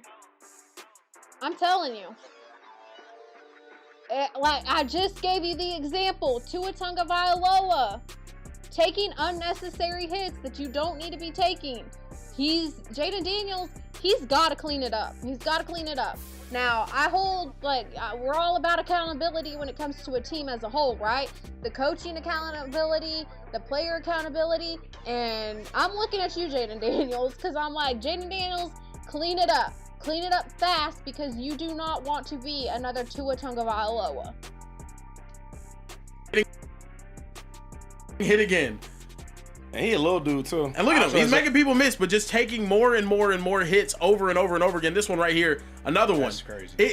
Jaden Daniels is a person that... I gotta go back to that last hit. I'm telling you, that man, he was on it. Like, he came flying. I'm pretty sure this is Alabama. Let me see if I can zoom into this. Y'all, don't get me don't show me highlights. That's dangerous around me, because then I'm just like, man, I gotta see this. I gotta make this. I have to put this in a bigger screen, because I'm like, man, that was a beautiful hit. I'm all about watching highlights. I sit and watch old games, studying football. And this is probably like my biggest, would you call it, I wouldn't call it a weakness, but what would you call it? Not a weakness, but, you know, something that people could fault me for is I definitely watch way too many highlights, way too much sports. Oh, wait, Needs I to be gotta protected need to back this up. as Let me much- back this up, y'all. Because I gotta see this one highlight again. This is him downfield, not going down. Boom, getting hit again. And he a little dude too. And look at him. He's making people miss, but just taking more and more and more hits over and over and over again. This one right here. This one, man, coming off that edge. Wow, wait, was that Will Anderson? Man, was this when we had Will Anderson? If this is when we had Will Anderson, y'all, I love it. Another one. That's crazy. Hold on, which one was that? I'm trying to think. I don't think Will Anderson had number 15. Let me see. Y'all, I gotta Google it now. They got me started. Why did they have to show this highlight? Let's see. What number? I feel like he wore like, am I tripping? Did Will Anderson wear 24? I don't know. What number did Will Anderson have at Alabama? Sorry, y'all. Pause break because I gotta Google this. 31. Well, why was I did I say 21? I meant 31. Okay, so it wasn't, I know for sure it wasn't Will Anderson. Who hit Jaden Daniels at Alabama against LSU? Let's see what pops up. Number 15. Dallas Turner! Yo! It was Dallas Turner! Shout out Dallas Turner. Man, I miss him. Wow, Dallas Turner. That brings back memories, y'all. Shout out to Dallas Turner. You know what's funny about that is, I think it was last night on Nightcap, they were reacting to something. Was it from the Commanders or from the Lions? I can't remember which one, but Nightcap, Shannon Sharp, he accidentally called whoever they were talking about Dallas Turner, and they meant someone else. I can't remember who it was about now, but all I got caught up on was Dallas Turner. Y'all, they mentioned somebody from Alabama, and my ears perk up, because I'm like, yeah, Roll Tide. Anyways, that was Dallas Turner that made that hit. Can I see it again? I gotta play it again. It's my show. I'm gonna play it again, okay? I don't care what y'all say.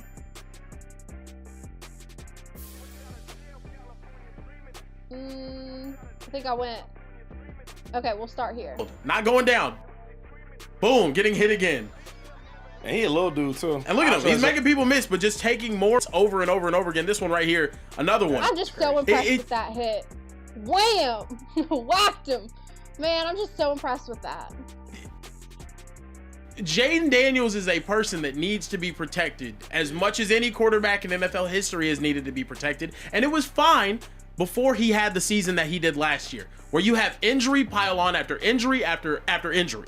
You have one, okay, you come back, or you get... Philly Tide, because you said I was at one of the games when Tua got a concussion.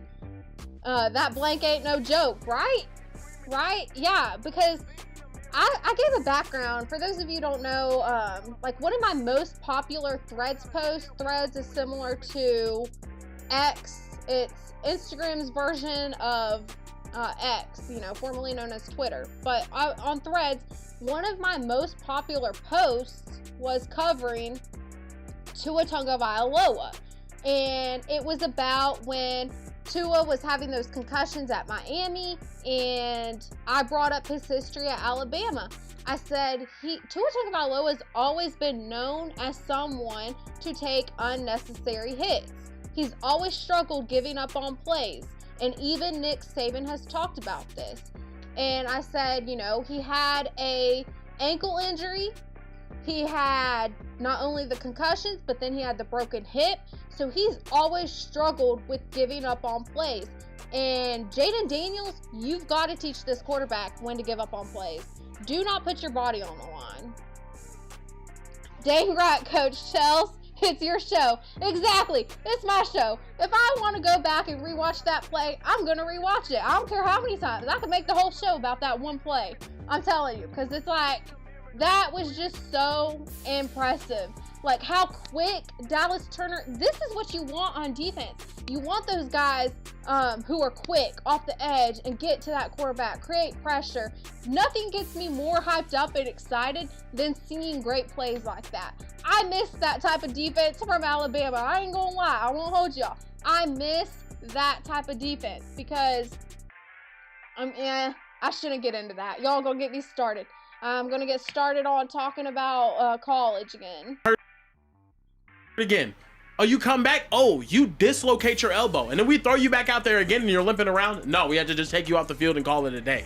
Yeah. He has so much talent and ability. Missing the best player on your offensive line, this is killer for the Commanders. And I don't know how he's going to be able to make it through a season healthy right now. That's the tough part. Whether it's going to have to be on Jaden Daniels, though, in my opinion. It's going to have to be an identity change. He's going to maybe have to play the game a little more reserved than he has. Shout out to Care Bear. He's speaking some truth right now because I agree with him on this. You might have to reevaluate how Jaden Daniels approaches the game because it's definitely not going to look the same, especially if you don't have someone that can be the next man up mentality after your blind side goes out because of this injury. Jaden Daniels, you're going to have to start playing to his strengths, not his weaknesses. Y'all know I talk about this so often. Play to a player's strengths. This goes for not only the quarterback position, but all positions. You always need to be reevaluating, readjusting how these athletes approach the game. I don't think it should look the same every time, because if it looks the same every time, other teams are going to pick up on it. They're going to use that to their advantage, and they will use that against you. That will then become your weakness. So you always need to be reevaluating, readjusting how your athletes are approaching the game. What can you do to be better this time? What can you do to improve? Because it should not look the same every year. And Jaden Daniels, he's one of them. I think they really need to reevaluate, especially after this injury with their offensive line taking a hit. They need to reevaluate how Jaden Daniels is approaching the game. Previously, and how much does that affect his performance? But Trey, I know you had a thought. No, just when I was going to ask Acho, how big do your eyes get in a situation when you see the quarterback? Like, as a linebacker, yeah, it's because they're so honestly, protected bro, and it's so rare. I know. But if it's somebody like him, bro, don't miss. Yeah. Don't miss. Yeah. Don't miss. Yeah, that's You a know good what I'm point. I was gonna also say to your point about like if about him being able to come out and have the luxury of a mediocre season, but can he? Because He CJ cannot Stroud's have a rookie mediocre season, y'all. I'm telling you. This is what I was saying earlier. They're looking at the head coach. You already have Dan Quinn on the hot seat. They're also looking at Jaden Daniels. Use the Buffalo Bills as an example. What did they do recently? They looked at the head coach. They said, get him out of here. Hey, I got a new drop, y'all. Hold on. We're at 8:21. I got a drop for this. This is what the Buffalo Bills said to the former head coach. What was his name? Was it Sean something? Y'all know who I'm talking about. Why am I blanking on his last name? But I'm pretty sure his last name was, was it McDermott? No. Anyways, you know who I'm talking about. The former Buffalo Bills head coach. This is what the Buffalo Bills said to him. And this is what's going to happen to Dan Quinn if it doesn't go the way it needs to go this season. Get that son of a bitch off the field right now. Out. He's fired. He's fired. Get that son of a bitch off the field right now. Out. He's fired. He's fired. That is what. Man, we got to keep the show pushing this time. To Dan Quinn if this doesn't play out the way the Commanders want it to. They're going to get him out of there. They're going to say, get him off the field. He's fired. I'm telling you, that is the way it goes with this coaching carousel. Let me see. Where was I? We were pretty far into this video. I should have been paying attention to where I was at. Somebody like him, bro, don't miss. Yeah. Don't miss. Yeah. Don't miss. Yeah, that's You know a good what I'm point. I was gonna also say to your point about like if about him being able to come out and have the luxury of a mediocre season, but can he? Because CJ Stroud's rookie season dried up I'm telling pretty you, quickly, and now he cannot afford to have a mediocre season. You look at what the Buffalo Bills did to Sean McDermott. I was right. That's what I thought. For some reason, there too many Seans in this. You had Sean McVay, Sean McDermott, and it's like, I don't want to get these names mixed up. But look at what the Buffalo Bills did. They looked at Sean McDermott. They said, okay, he's out of here. But what is next? Now they're talking about Josh Allen. They're saying, hey, Josh Allen, if you don't perform well, all eyes are on you. You know, we got a new head coach to try to address this issue. If this corrects it, then great. But if you mess up, then the problem's going to be you. And that's going to be the same for the Commanders. If they end up firing Dan Quinn, they're going to look at Jaden Daniels next. They're going to say, hey, Jaden Daniels, we addressed this head coaching issue, but if you can't perform to our standards, you're out of here. You're next. we not talking about that rookie season no more. We talking about shaking ass in the playoffs last year, and if you don't get your shit together, that's the thing. Once the jokes start rolling, they keep rolling.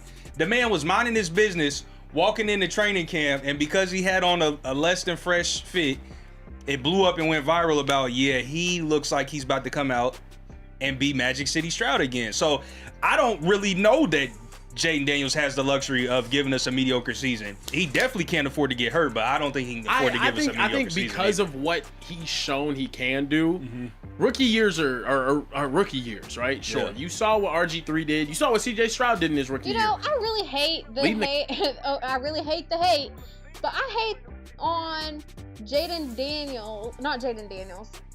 Stroud getting so much criticism for his performance. Who did they play last season? Was it the Patriots? Was that who Houston played? I want to say it was the Patriots, but I really don't like the criticism he got for his performance because I always talk about the other pieces missing on a team that hurts a quarterback.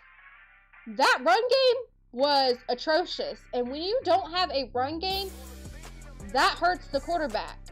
You need to have a decent run game established to get a rhythm going on offense. Anybody with a lick of sense when it comes to football knows this. They know, hey, we got to come with a good run game. Because if a quarterback throws an interception, what do they do on the next play? They give you a run play to give the quarterback some breathing room, get reestablished in the pocket, and try to calm down, right? That's what they do. So that was not the case with Houston. And you've really seen how that played out for CJ Stroud. Because every time they tried to get the run game going after CJ Stroud threw an interception, it was getting shut down. They address the run game issue. They bring in Montgomery. Now, we got to wait to see how it plays out. But I'm thinking that CJ Stroud will be just fine.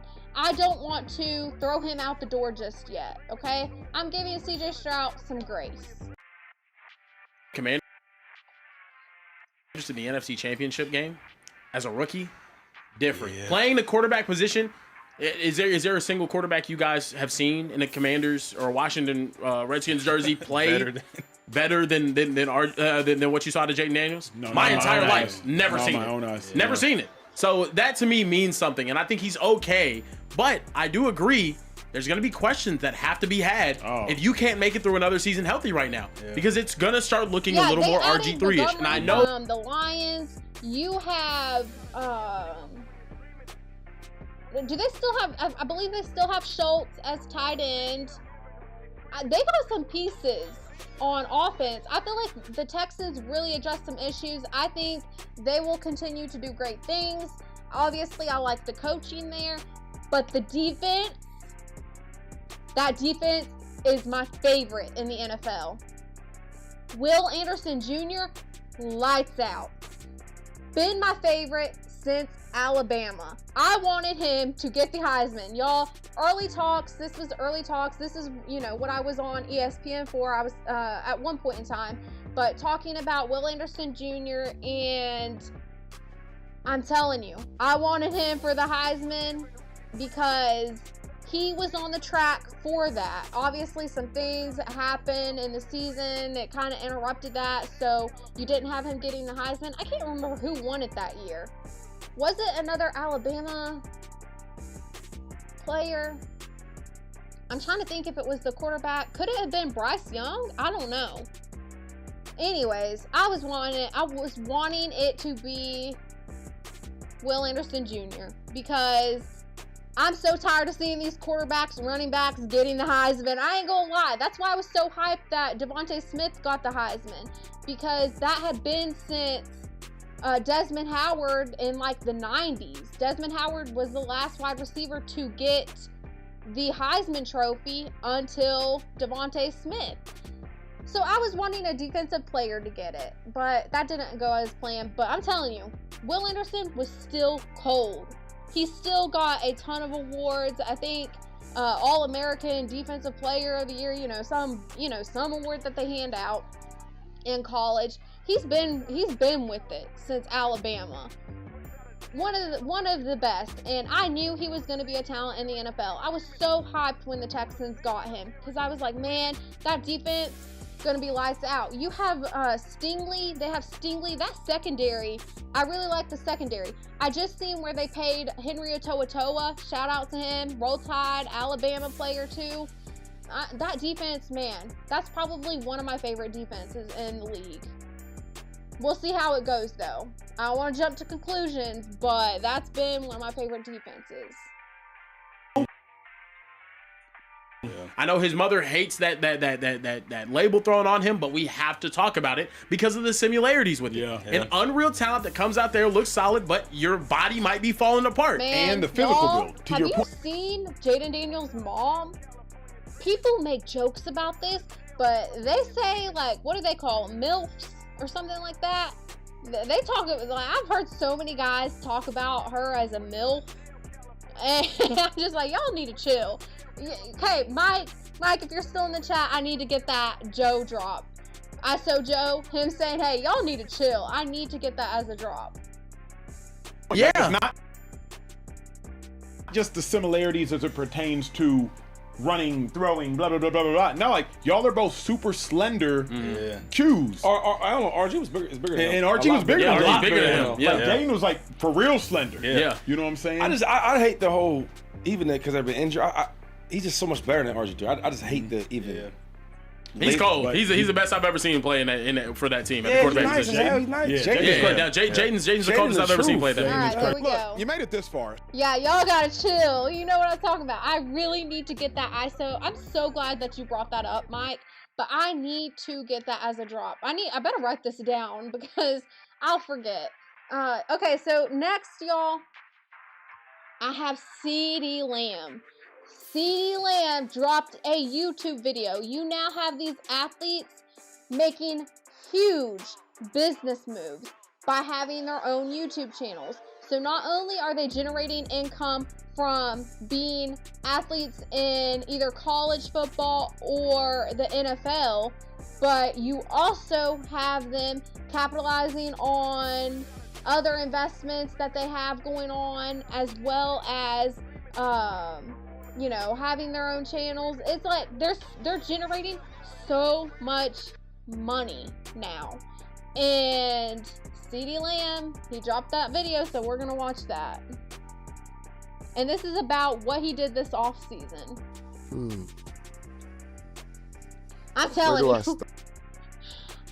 You better show me something. Because I'm telling you, nothing ticks me off worse than Dallas Cowboys paying these players just to do nothing. And that's kind of what you seen last season with CeeDee Lamb. Only 3 touchdowns? Are you kidding me? There is no excuse for that. There's just no excuse. I listen to them so much. I be stealing some of Joe's sayings. Philly Tide, I need to play your drop. Before I start this video on CeeDee Lamb, let's play one of your drops. I have this one for you, and it's from, you already know, Nick Saban. Let's see, where is it at? It's under the coaches tab. Here we go. Oh wait, maybe I have it. Yeah, I have it at the top. Okay. I'm not going to, so quit asking. I'm not going to, so quit asking. That was whenever Nick Saban was not choosing a starting QB between Jalen Hurts and Tua Tagovailoa. He said, I'm not going to give you an answer on that, so stop asking me. I love that moment from Nick Saban. And I have another drop for you as well. Let's see. Oh, and shout out to South. South was in the building earlier, and I did not acknowledge him. Y'all know I really hate when I do that. I get to talking, and then I just forget. I always miss somebody. We also have pinball. Did I ever play pinball's drop? I got to talking so much. I don't know if I played half y'all's drops, but I'll do that now. My bad, y'all. Let's see.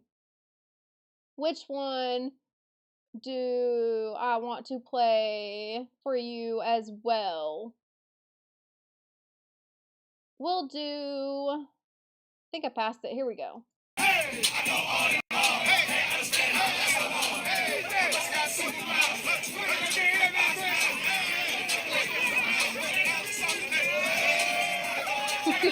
Shout out to Gilly. All right. Shout out to you, Philly Tide. He was sick of it. Yeah, he was sick of it. Okay, let's play Pinball's Drop, because I don't know if I play Pinball's Drop. Shout out to Pinball. He's part of the CDL gang. Hey, boy, do it to it.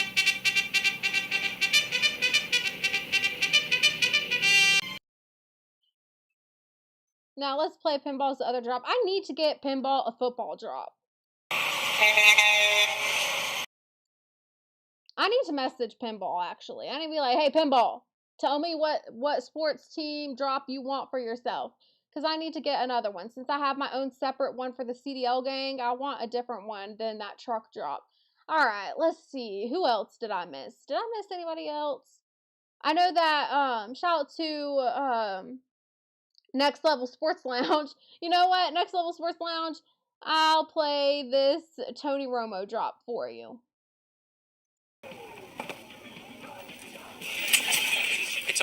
Hey, Scott.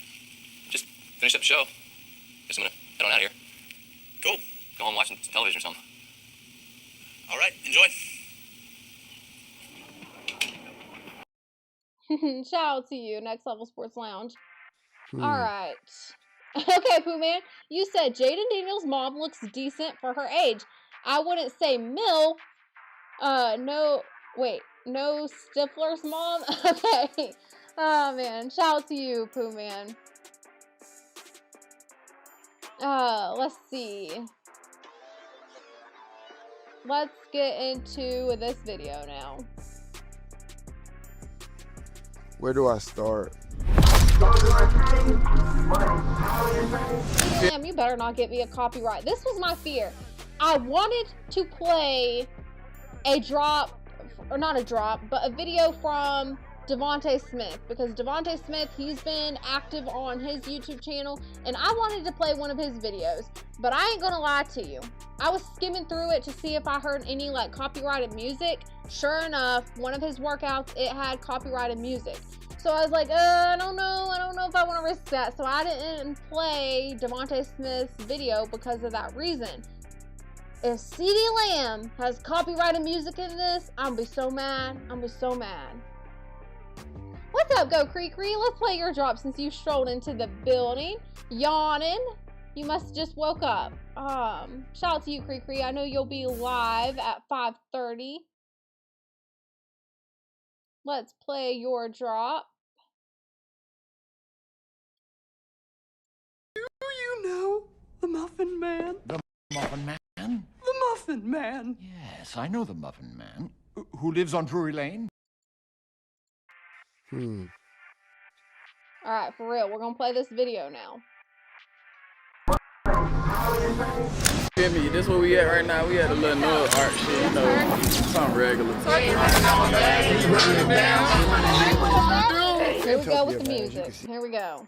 Hopefully CD, or not CD, what am I saying? Hopefully CDT Beats can save me from this other music, because having his music playing, I feel like helps with this.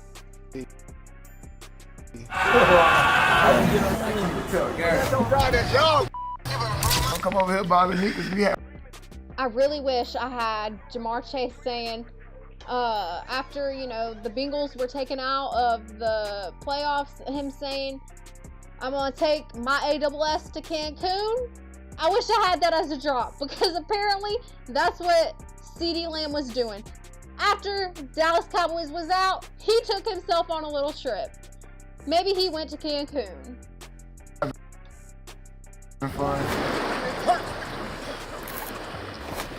What is CD doing in his own time? CD, man. He needs to be catching the ball. I don't know what he be doing, but he needs to catch the dang ball. I need to add this as a drop, by the way. Let me see. I have it saved. I just haven't added it, but I'm telling you, that's what he needs to be doing now. I got this saved just in case. Y'all, this is just in case the season doesn't go as planned and I see CD still dropping the ball. I got this drop for him. What did I save it under? I think I saved it under this one.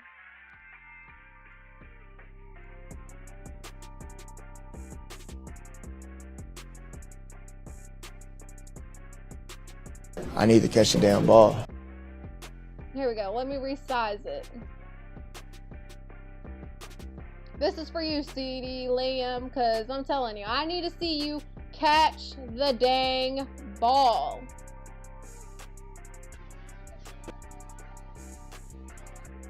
I need to catch the damn ball. I need to catch the damn ball. Catch the dang ball. I need to catch the damn ball. Alright. I'll add that later. I think I need to save it under a different format.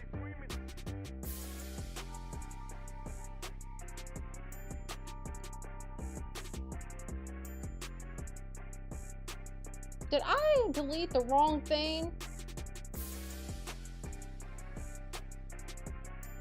I think I deleted the wrong video. My bad.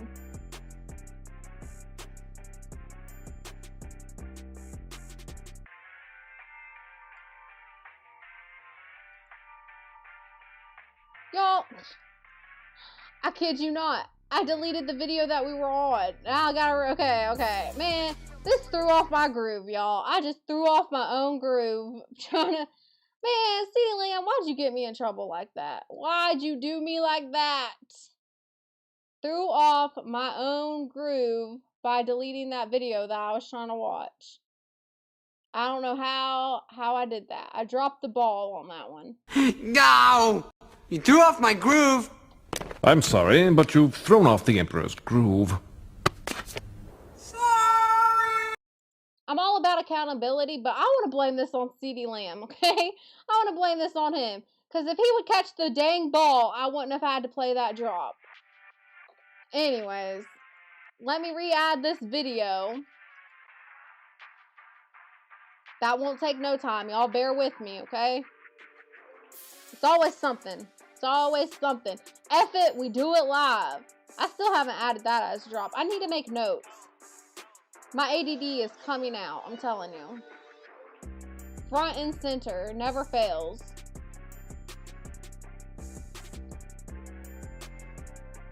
Let's see, which one is it?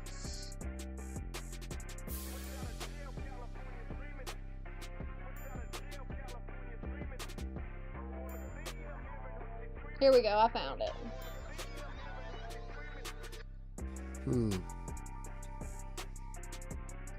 I gotta re-add the music, or not the music, but the sound for me.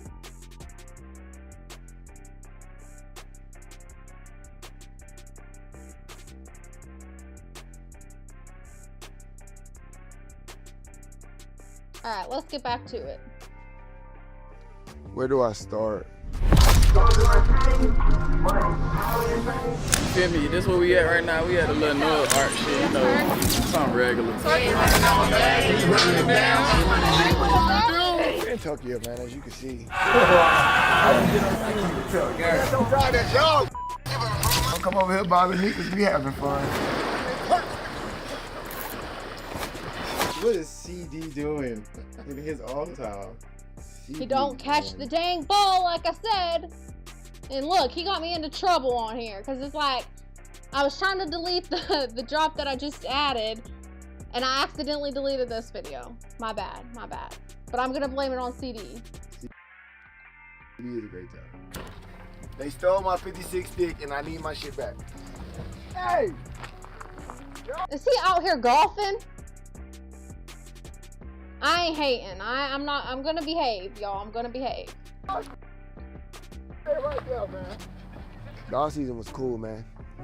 I'm sure we're gonna have, like, throughout this whole little clippage, you're gonna be seeing as I'm talking to Pooh you. man, shout out to you for that. That is such a help to me. You don't have no idea how much I appreciate you for that. Because that will help me remember, hey, I gotta add that as a drop. Thank you, Pooh man. Man, I'm about to go get my shit back, big. Need my shit. Say, Ron, you got my 56 stick, bro. I need that bitch. And being with the guys, and we're leading up to camp. Get up, cuz. You got two. That's what I'm saying. You got two. You niggas got my 56 stick, and I'm finna use this bitch. Seeing how they operate outside of putting their helmet on, putting shoulder pads on. He's out there golfing with no shoes. Huh? Hey, you missed that hoe. Oh, beat that hoe down. Say, look, that down. That bitch felt good, huh? Although I am 27, I guess year 7 do make me. Year 7? We talked about Josh Allen on year 9, and you got CeeDee Lamb at year 7. How is this possible? This just don't seem like real life. For me, I feel like I'm entering my prime years. For me, I feel like entering your prime years, y'all, I already got a problem with this. I got a problem with him saying that. This is a good fit for the boozy ones.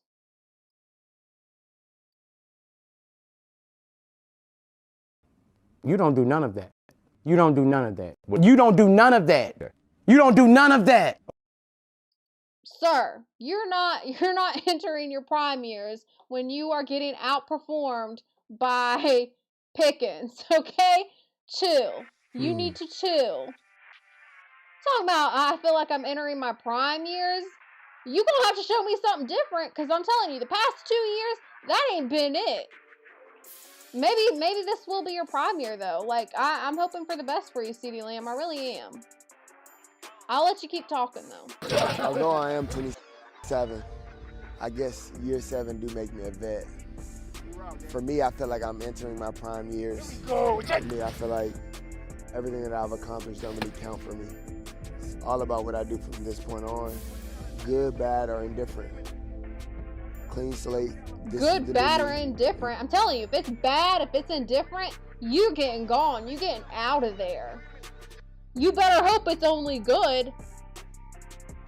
This is what I want you to see. Oh, hold on, bro. What the fuck? Oh, go ahead. That shit funny as fuck. He don't even know. Y'all, explicit language. Explicit language. I'm sorry, y'all. I didn't know they were gonna be cussing like this. What's up, D-Money? Good to see you in the building. I fell asleep last night. I tried to stay up. Man, I watched that one game though. That last game that I watched was really good. Like, it was, you know, back to back, you know, you tied it, and then I was like, okay, well, I'm gonna stay up a little bit longer because I gotta see if, you know, they end up winning. That game stunk. I'm telling you, I feel like you guys got cheated out of that one. But anyways, that's just me. Okay, we're at 155. Let's play your drop, D-Money.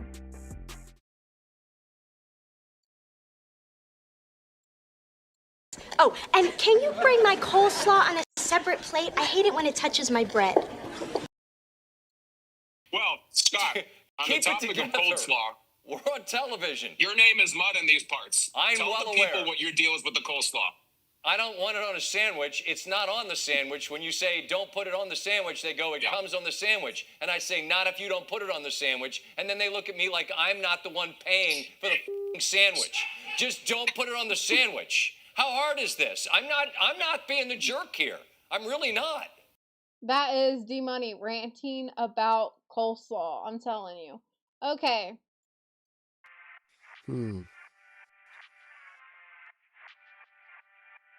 That I've accomplished don't really count for me. It's all about what I do from this point on. Good, bad, or indifferent. Clean slate. This is the new me, and this is what I want you to see. Oh, hold on, bro. What the fuck? Oh, go ahead. That shit funny as fuck. He don't even know I'm a fan. He always. Oh God, that shit funny. Outside is back to what it was. You know what I'm saying? See roaming the streets of New York. You know what I'm saying? I ain't gonna lie, I really do be liking CeeDee Lamb's shades. He does have some nice shades. I don't know. I wouldn't wear them personally, like you wouldn't see me out here wearing those, but I do like them. I do like that style of shades. Relaxing. You know what I'm saying? It was a lot of laughs, a lot of link-ups. A lot of laughs, a lot of link-ups? What you mean by that? What you mean by link-ups? What kind of link-ups are we talking about, CeeDee Lamb? A lot of team bonding, a lot of time to myself, a lot of time to cope, a lot of time to think, a lot of time to embrace. I just feel like this offseason was definitely everything that I needed. A lot of time to get my body back right, a lot of time to do a lot I of hope things. one of those things includes catching the ball, okay? I ain't gonna let that go. I ain't gonna let it go, y'all. That I want to do. I went a couple places. I've had fun. Let's say that. I've had fun. I got time to get back to ground level. Y'all, I don't know why. This is off topic. But ever since I got that text message from my cousin about that family reunion, like they know I don't like to drive, right? So they texted me and they were like, "Hey, would you want to ride with us to the family reunion?" And it's like, I don't know if I want to go to the family reunion. I haven't been to the family reunion in a while, but I'm telling you, my family does not play when it comes to those family reunions.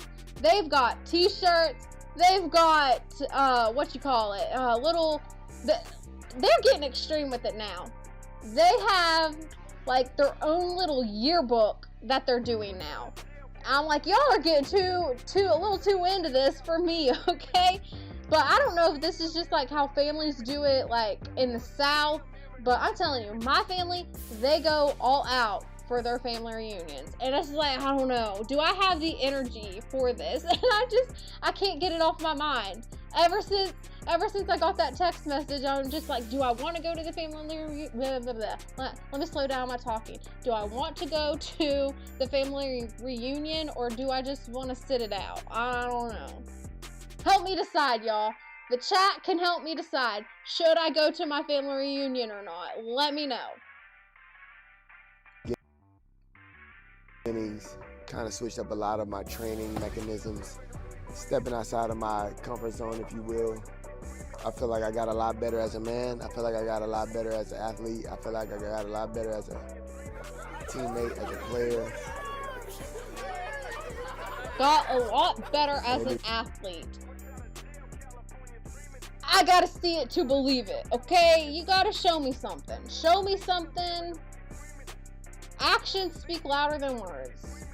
More knowledgeable, maybe more appreciative of a lot of things. This is real. Mike, why'd you do me like that? Mike, you said I should go. I should go to the family reunion. I might. I know my mamaw would love if I go to the family reunion. My mamaw would love it. I just don't know. I don't know if I want to go. This is me. I know it. Yeah. That Tim's. You need some of that. You need some Tim's in your life, man. Yo. Charles, that's still light. Mine is on their 49th reunion. They have a whole website for it. Yeah, well, I mean, we have, like, they do, I'm not on Facebook anymore, so they have their own, like, Facebook for it.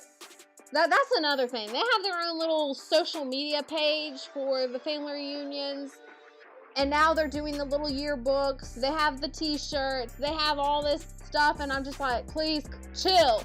This is why, Mike, this is why I need that ISO drop. You need to chill, because that's how I feel about it now. It's like, y'all need to calm down with this. It's just becoming too much, because I'm telling you, my stepmom, she told me that, like, my mamaw and then, like, some of, like, the others in the family, they got together and they started making this yearbook. So I'm just like, man, now there's a yearbook. I hope my picture's nice. Like, don't do me bad. Don't do me wrong, y'all. Like, please let my picture, if y'all gonna have this little yearbook, my picture better look good, okay? Don't be having me out here looking like no foolish person, okay? Oh yeah, and then also, I'm sure you can relate to this, Philly Tide, but they also have their own, like, sports team, right? So we have, like, family volleyball, so there's a volleyball team, we do softball, and then there's football. So there's, like, our family reunions, they have their own separate teams for these matchups. And y'all know I'm competitive. I'm so competitive. I will never forget. It was me and my uncle, we were playing volleyball, right? And we were on opposite sides. And we were both at the net. I'm 5'2", he's taller than me. He's probably six foot. But I got some height. Like, I can jump, y'all. I got some height to me when I, making my jumps. And we were at the net. And I see that ball try to come across, and I go up, I get some height, and I, because when you block like this, right? And I go up, I block that ball right in his face. And I was trash talking too. Okay, so I'm a little bit of a trash talker too when it comes to these matchups.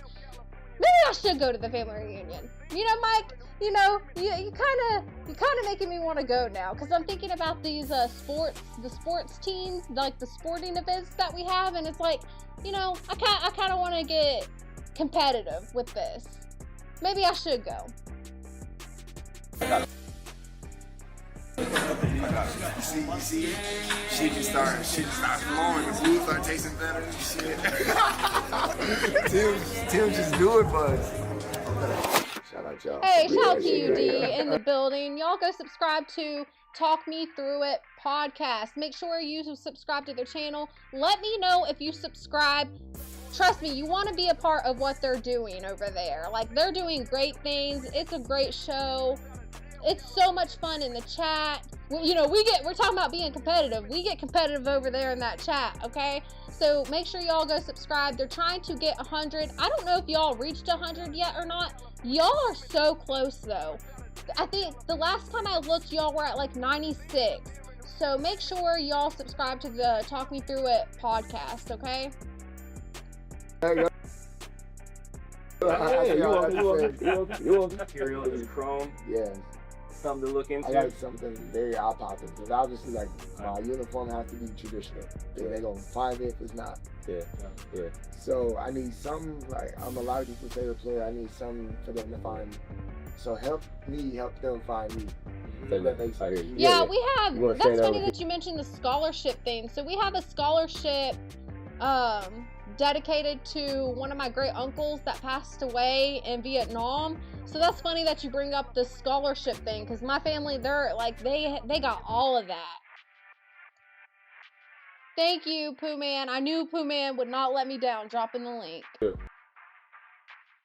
Yes.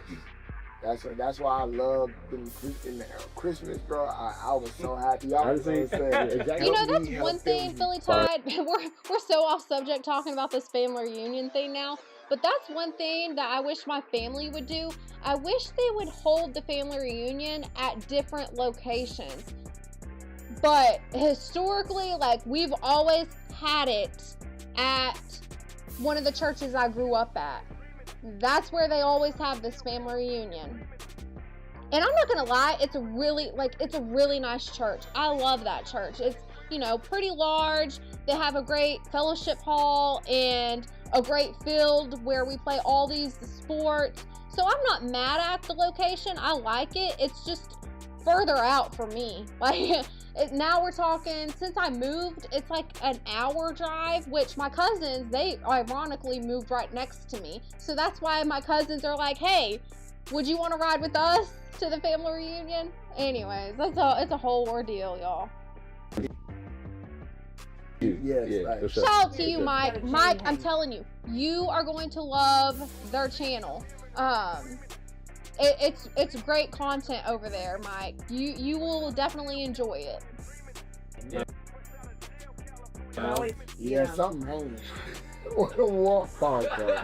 I don't gonna say nothing down the pause there, bro. I don't gonna say nothing. I'm so sorry. Hey, bro. I was gonna let you cook, dog, but that was wild. That was wild.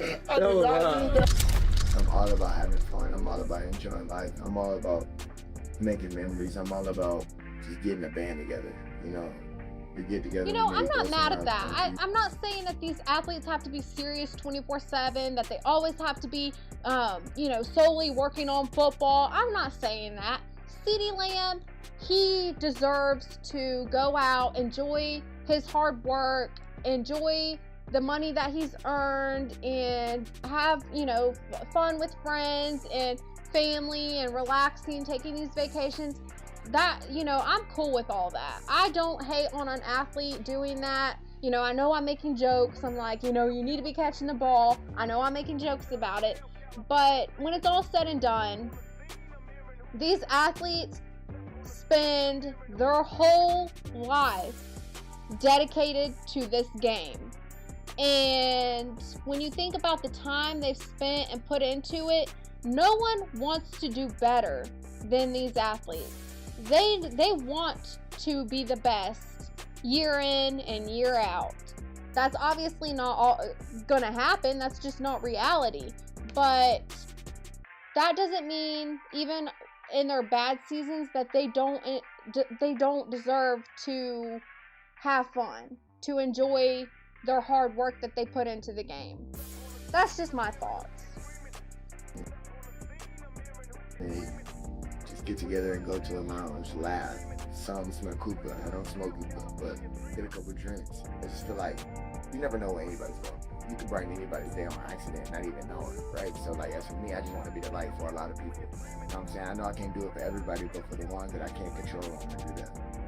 300 plus. This is Richard Millie? Yes, that's true. And that's a Patty Petite. There you go. Hey, y'all see my man right now, but he's gonna be the one to carry me on my YouTube. Okay, so CeeDee Lamb, I guess he's gonna start being more active on his YouTube channel now.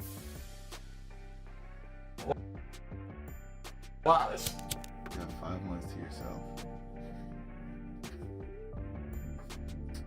including all the travels and all of that. So you have to make time for yourself. You have to make time for your family, and which you haven't seen in like this last 7 to 8 months because you're grinding. So making time for your family, making time for yourself. Some people have a media family like kids and wives and all that. That's something to attend to. You gotta work within your means, man. And I feel like they don't understand it. It don't matter how much money you get. It's just time you can't get that back. So like, you gotta make most of each and every day and each and every opportunity you get to being on this planet and doing what you love. Just being present, man. That's all it is. Can't wait to reintroduce myself. It's a little exciting. Try not to excite myself too much. But it's a lot of people saying a lot of things. A lot of people saying a lot of things, and I'm one of them. I'm one of them, CeeDee Lamb. I'm holding you accountable. Let me tell you, I'm one of those people that's saying a lot of things, because it's like, I've seen your stats. I've seen how you performed last season, and I'm not impressed. The season before, again, I was not impressed. You have to do better. And it's not to downplay your success or your talent as an athlete. You are a pro. You are in the NFL for a reason. There's no denying you have talent. But I do want to address areas that I think that these athletes need to work on. And one of those things for CeeDee Lamb has consistently been catching the ball. You need to do better about improving these drop passes, okay? Because you've led in the league with drop passes since entering in 2020. That needs to be cleaned up. Staying healthy is a major deal, because I know that you missed 3 games early on in the season.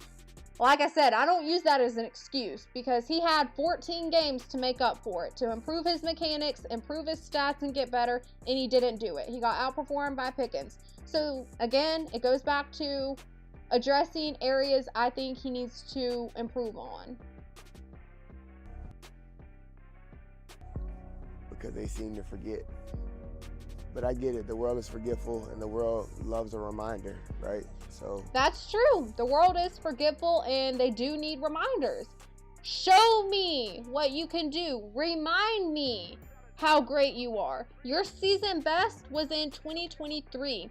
Show me that even though you get these high numbers of drop passes, that you can still go out there and be great and do well. Because, fun fact, CeeDee Lamb in 2023, he had like the most drop passes. I want to say he had like 11 in 2023.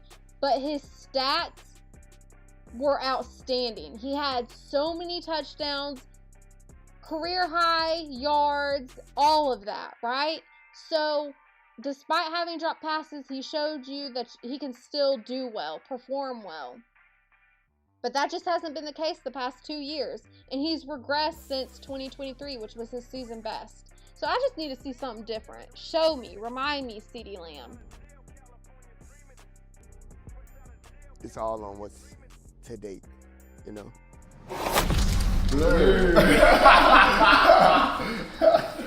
That's bad. He said he's gonna be healthy this time. You know, here's my thing with that. You were healthy the majority of the season. You only missed 3 games early on in the season. What you mean? I don't want you to make that as an excuse. Don't make would I prefer you being healthy all throughout the season? Of course, but it's one thing to be out of the game later on in the season due to injury, but it's a completely different thing if it's early on in the season. If you're out early on in the season and then you're going to return quickly, it's like I don't give you an excuse for that.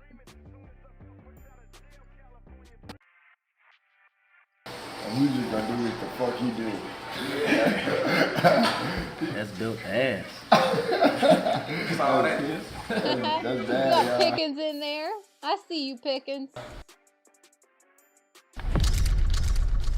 All right, there you have it. There is CeeDee Lamb's YouTube channel and the video that he just dropped. I liked it. I like these athletes getting more active on social media and showing us inside their thought process and what they do. I'm a big fan of that because it just gives you more detail. Like, people don't understand the BS that be going on in the NFL. They don't understand all that comes with being a professional athlete. So any type of insight knowledge you can get, I think, makes you more relatable to these fans. And I'm all for that, y'all. Speaking of a lot of BS that goes into the league, I think I have a drop for that. You know how we used to say, hey, there's an app for that? I got a drop for that. Let me see. I think it's a Micah Parsons one. Here we go. Because I be seeing so much about it, especially like on our team. And people love to blame the players so much. They be like, oh, he's just not what he thought he could be. And in my head, I want to tweet out so bad is, when are we going to stop saying it's players instead of saying, or it's coaching or scheme? Like, why don't the scheme ever suck? Why don't the coaching ever suck? Like, people don't realize that, bro. There be a lot of like, you know, BS that be going into this league, like, that people don't realize, like, you think I want to be doing the BS? There's a lot of BS that be going into this league. You know, Micah Parsons was talking about this. I often reference this, but Micah Parsons was talking about this when we had, it was either Zimmer or Eberflus as our defensive coordinator. Both were horrible, but this is what Micah Parsons was talking about. There's a lot of BS that goes into the league that people don't realize. Sometimes they don't want to be doing the BS, but they're being told they have to do it. I mean, he was letting it fly. He did not hold back when it came to the things that goes on with the Dallas Cowboys. I wasn't mad at it. But see, here's the thing with CeeDee Lamb. There's no excuse for those drop passes. That's not a scheme issue. That's not a coaching issue. That is an issue that CeeDee Lamb needs to address on his own, because that's on you when you're dropping passes. They telling me I gotta do it, like, because I be seeing so much about. You had Slay Jr., former cornerback for the Eagles. Who else did he play for? Didn't he play for the Steelers at one point? I can't remember all the teams that he played for, but shout out to him. I love Slay Jr. at the Eagles. I was so sad when he retired, but, you know, it's just part of it now. Seeing these guys start to retire, it's something else. But Slay Jr., he was in the league for a long time, which is impressive. Yeah, Mike, that is just, it's too funny. Okay, so that is all the content that I have. I actually stayed on longer than I thought I would. I did say that I might go live again later, but now I don't know. Because I kind of ran past my time. I was thinking I might be out of here early, watch some Pat McAfee. Who else do I watch? I watch Pat McAfee, and then I watch the next round, or what is it? The next round table. It's Alabama coverage for the latest Alabama news, but those are usually the two that I watch around this time. But, you know, I stayed on longer than I should have, covering everything I wanted to cover. So I don't know now. I kind of feel like Coop. It's like, semi-content. Y'all, please represent your NFL team or your college football team or whatever team you go for, because I cover all sports. Mainly it's football that I talk about, but I do cover all sports. Clearly, if you look at my layout, I'm into NASCAR, I'm into basketball. I got, you know, Jordan's jersey, Carolina jersey over there. Also, on my other layout, it shows Kobe Bryant. So I'm into all sports, right? All different leagues. But represent your team in my Discord, okay? Get involved, get active, because I have so many people now sending me content. Like, I have Pooh Man. Pooh Man is the greatest. Oh, you know, speaking of Pooh Man, this is something I wanted to talk about. Here comes my ADD again.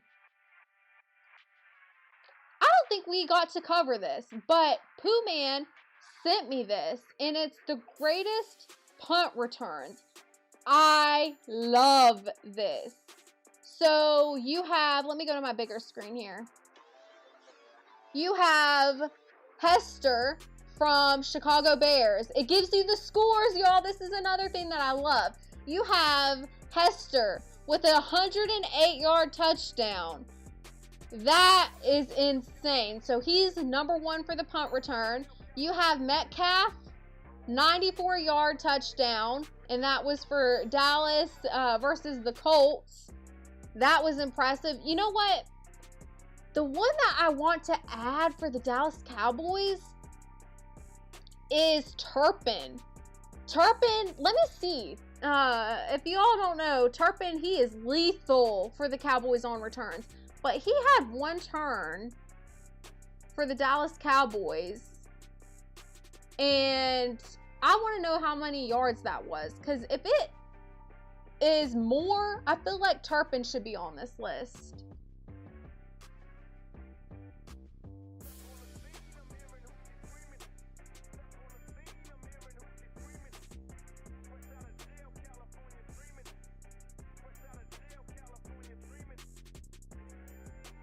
Okay, so it said his longest return was 84 yards. Oh, wait, no.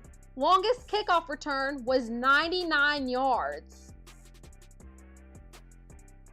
I feel like Turpin, I mean, his longest punt return, though, was like 69 yards. So I don't know. A return is a return. I don't care. I feel like that kickoff return was so impressive. You've got to add that to the list. 99 yards. Give that man some credit. That was impressive. Okay, so you have Metcalf on here. You have Desmond Howard. Shout out to Desmond Howard. Yo, we were talking about Desmond Howard earlier. I believe he played college at Michigan. Obviously, this is before I was even born, I think. But he played college at Michigan, and he won the Heisman as a wide receiver. So shout out to Desmond Howard. We were talking about him earlier, but 93 yards. I didn't realize he had that great of a punt return. Wow, that's impressive. You had Dante Hall, 91 yards for the Chiefs, and Antonio Brown with 86 yards. Shout out to Pooh Man for sending me this. I love things like this, and he sends me the best content. This is why I want y'all in my Discord, is to send me content. There's some that I need to save from Derek. Derek sent me so many ones that I want to cover. I haven't had a chance to save it, but next time I go live, I'll be reacting to the ones that Derek sent me as well, because Pooh Man and Derek, they both sent me a ton. But Eric Jordan, he's another one that sends me great content. So y'all represent your team. Send me content. Show me what y'all want me to cover. Okay, so I think I said everything I wanted to say. Sorry if that was a little long-winded. But another thing, y'all subscribe to the channel. I gained some subscribers today. I'm really excited. I don't know why But I'm gonna have to check my subscriber notification, because usually it plays the Drake song started from the bottom. Now we hear when y'all subscribe, but for some reason it wasn't going off today, so I apologize for that. But help me move the chains on the YouTube field, y'all. I need subscribers. I need my watch time hours, okay? I ain't too proud. Wait, would it be prideful? Yeah, I think that's it. Prideful. I'm not too prideful to, you know, ask for y'all's help, because we are a team over here, okay? I need y'all's help moving the chains on the YouTube field. Let's close out with a motivational video. Cree will be live at 5:30, I believe. So shout out to go Cree. The light ain't on you, but keep making plays. Nobody's talking about you, but keep making plays. That's right. I know your sales numbers aren't where your friend is, but keep making plays. I know nobody's talking about you, and you're not on the leaderboard right now, but baby, keep making plays. I'm going to keep making plays. I know my numbers might not be where I want them to be right now, but I will get there, y'all. I'm telling you, I am on the up and up. I know that eventually I will get noticed if I keep putting in this hard work, and I want to take y'all on the journey. I want to be like, hey, Mike, you have been a long-time supporter of this show. I want to have, you know, Pooh Man and Cree and all these ones, CDT, shout out to CDT, my music producer, even D in the building. I want to be able to acknowledge y'all and say, hey, they've supported me from the start. Even Philly Tide, shout out to Philly Tide, the Next Level Sports Lounge. If I'm missing every pinball, I'm sure I'm missing a lot of names, but all the ones that support me and show up. The International Quiet Storm, he is such a big one too. Eric Jordan, if I didn't mention him, but I want to be able to acknowledge y'all and be like, hey, they were with me from the start. They've been a part of the team. They are the real ones, okay? I want to be able to acknowledge y'all on this journey. Oh, a shout out to you, Couch. Look at you strolling into the building. I'll add you to the list, Couch. But I want to be able to keep making plays and have y'all be a part of it if my channel ever gets signed on to Club Shay Shay, because that's probably one of my biggest goals, is to get signed on with Shannon Sharp's podcasting media brand. And if I do, I want y'all to be there, okay? I want y'all to be there for me. But I think that'll do it, y'all. Couch, I'll play your drop since you came in. Even though you're late, Couch, we'll play your drop.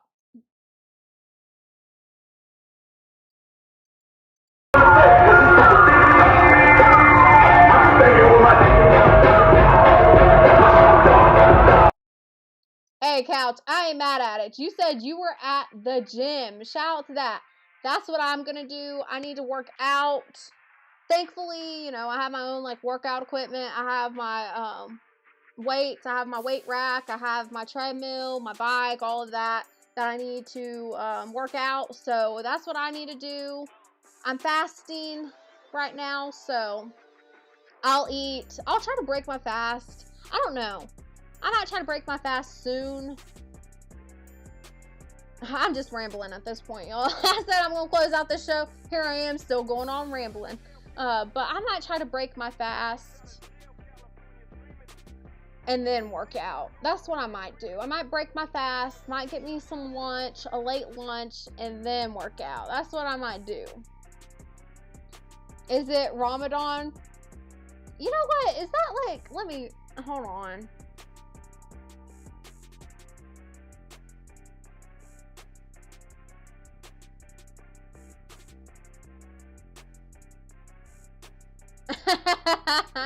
I'm like, what is that? What? I knew it was some type of like,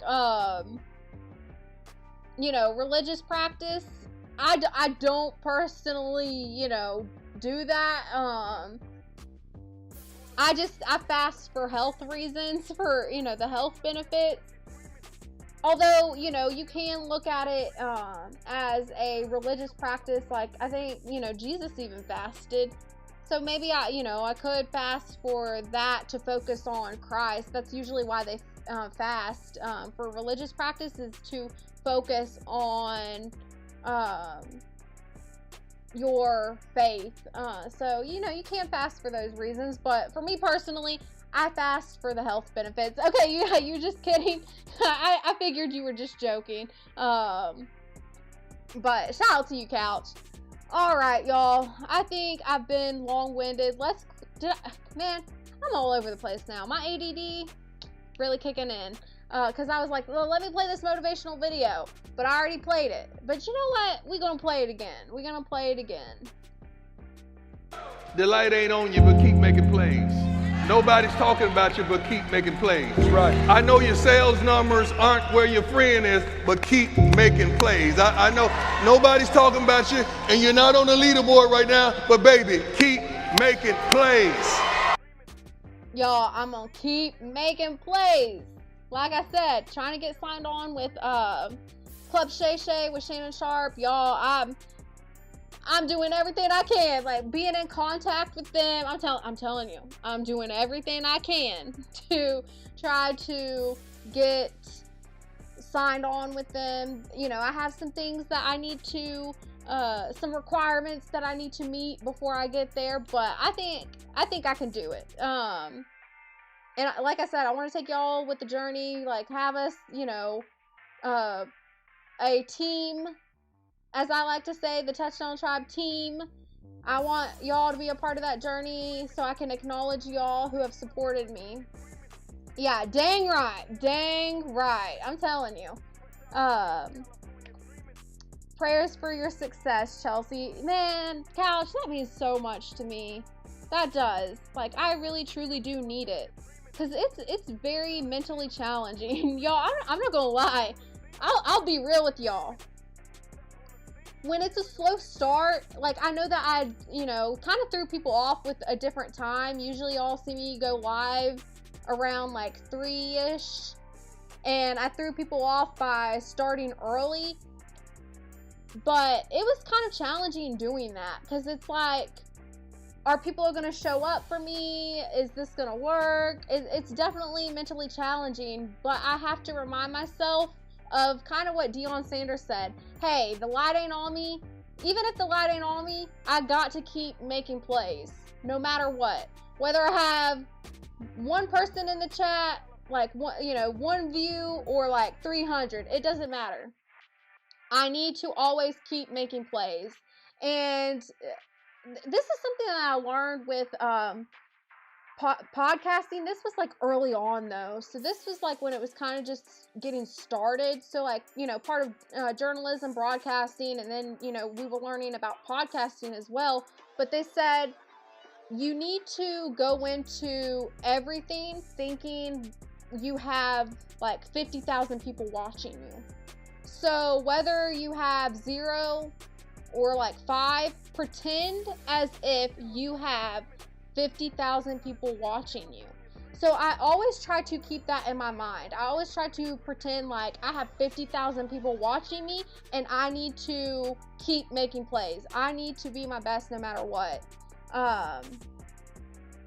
Okay, 4 subs away. I need to change my subscriber goal again. I just updated my subscriber goal, and then we're almost at 530. Shout out to y'all for that. This is what I mean by, you know, we need to keep making plays, keep moving the chains on the YouTube field. I've been rambling, y'all. I've been rambling. I need to close out this show. Chelsea, you've got the Father, the Son, and the Holy Spirit, so you're good. Yeah, exactly, Couch. Okay, y'all, we are for real closing it out. I will be live tomorrow, probably at some point. I don't know if I'll go live later tonight. I could possibly go live later tonight. Honestly, it kind of depends on like Nightcap, if I'm being honest with you.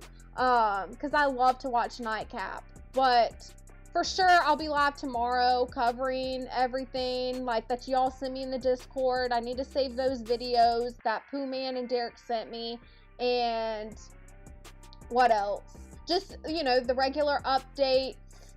But we'll be back at it tomorrow because I'm trying to get my watch time hours in. That is my main goal right now, is getting my watch time hours so I can go ahead and meet the requirements for the first tier of the YouTube Partner Program. Because I already have the subscribers I need for the first tier. I already have the subscribers I need. I just need my watch time hours. And I'm close, y'all. I'm very close. But I will catch y'all in the next one. Bye, Touchdown Tribe.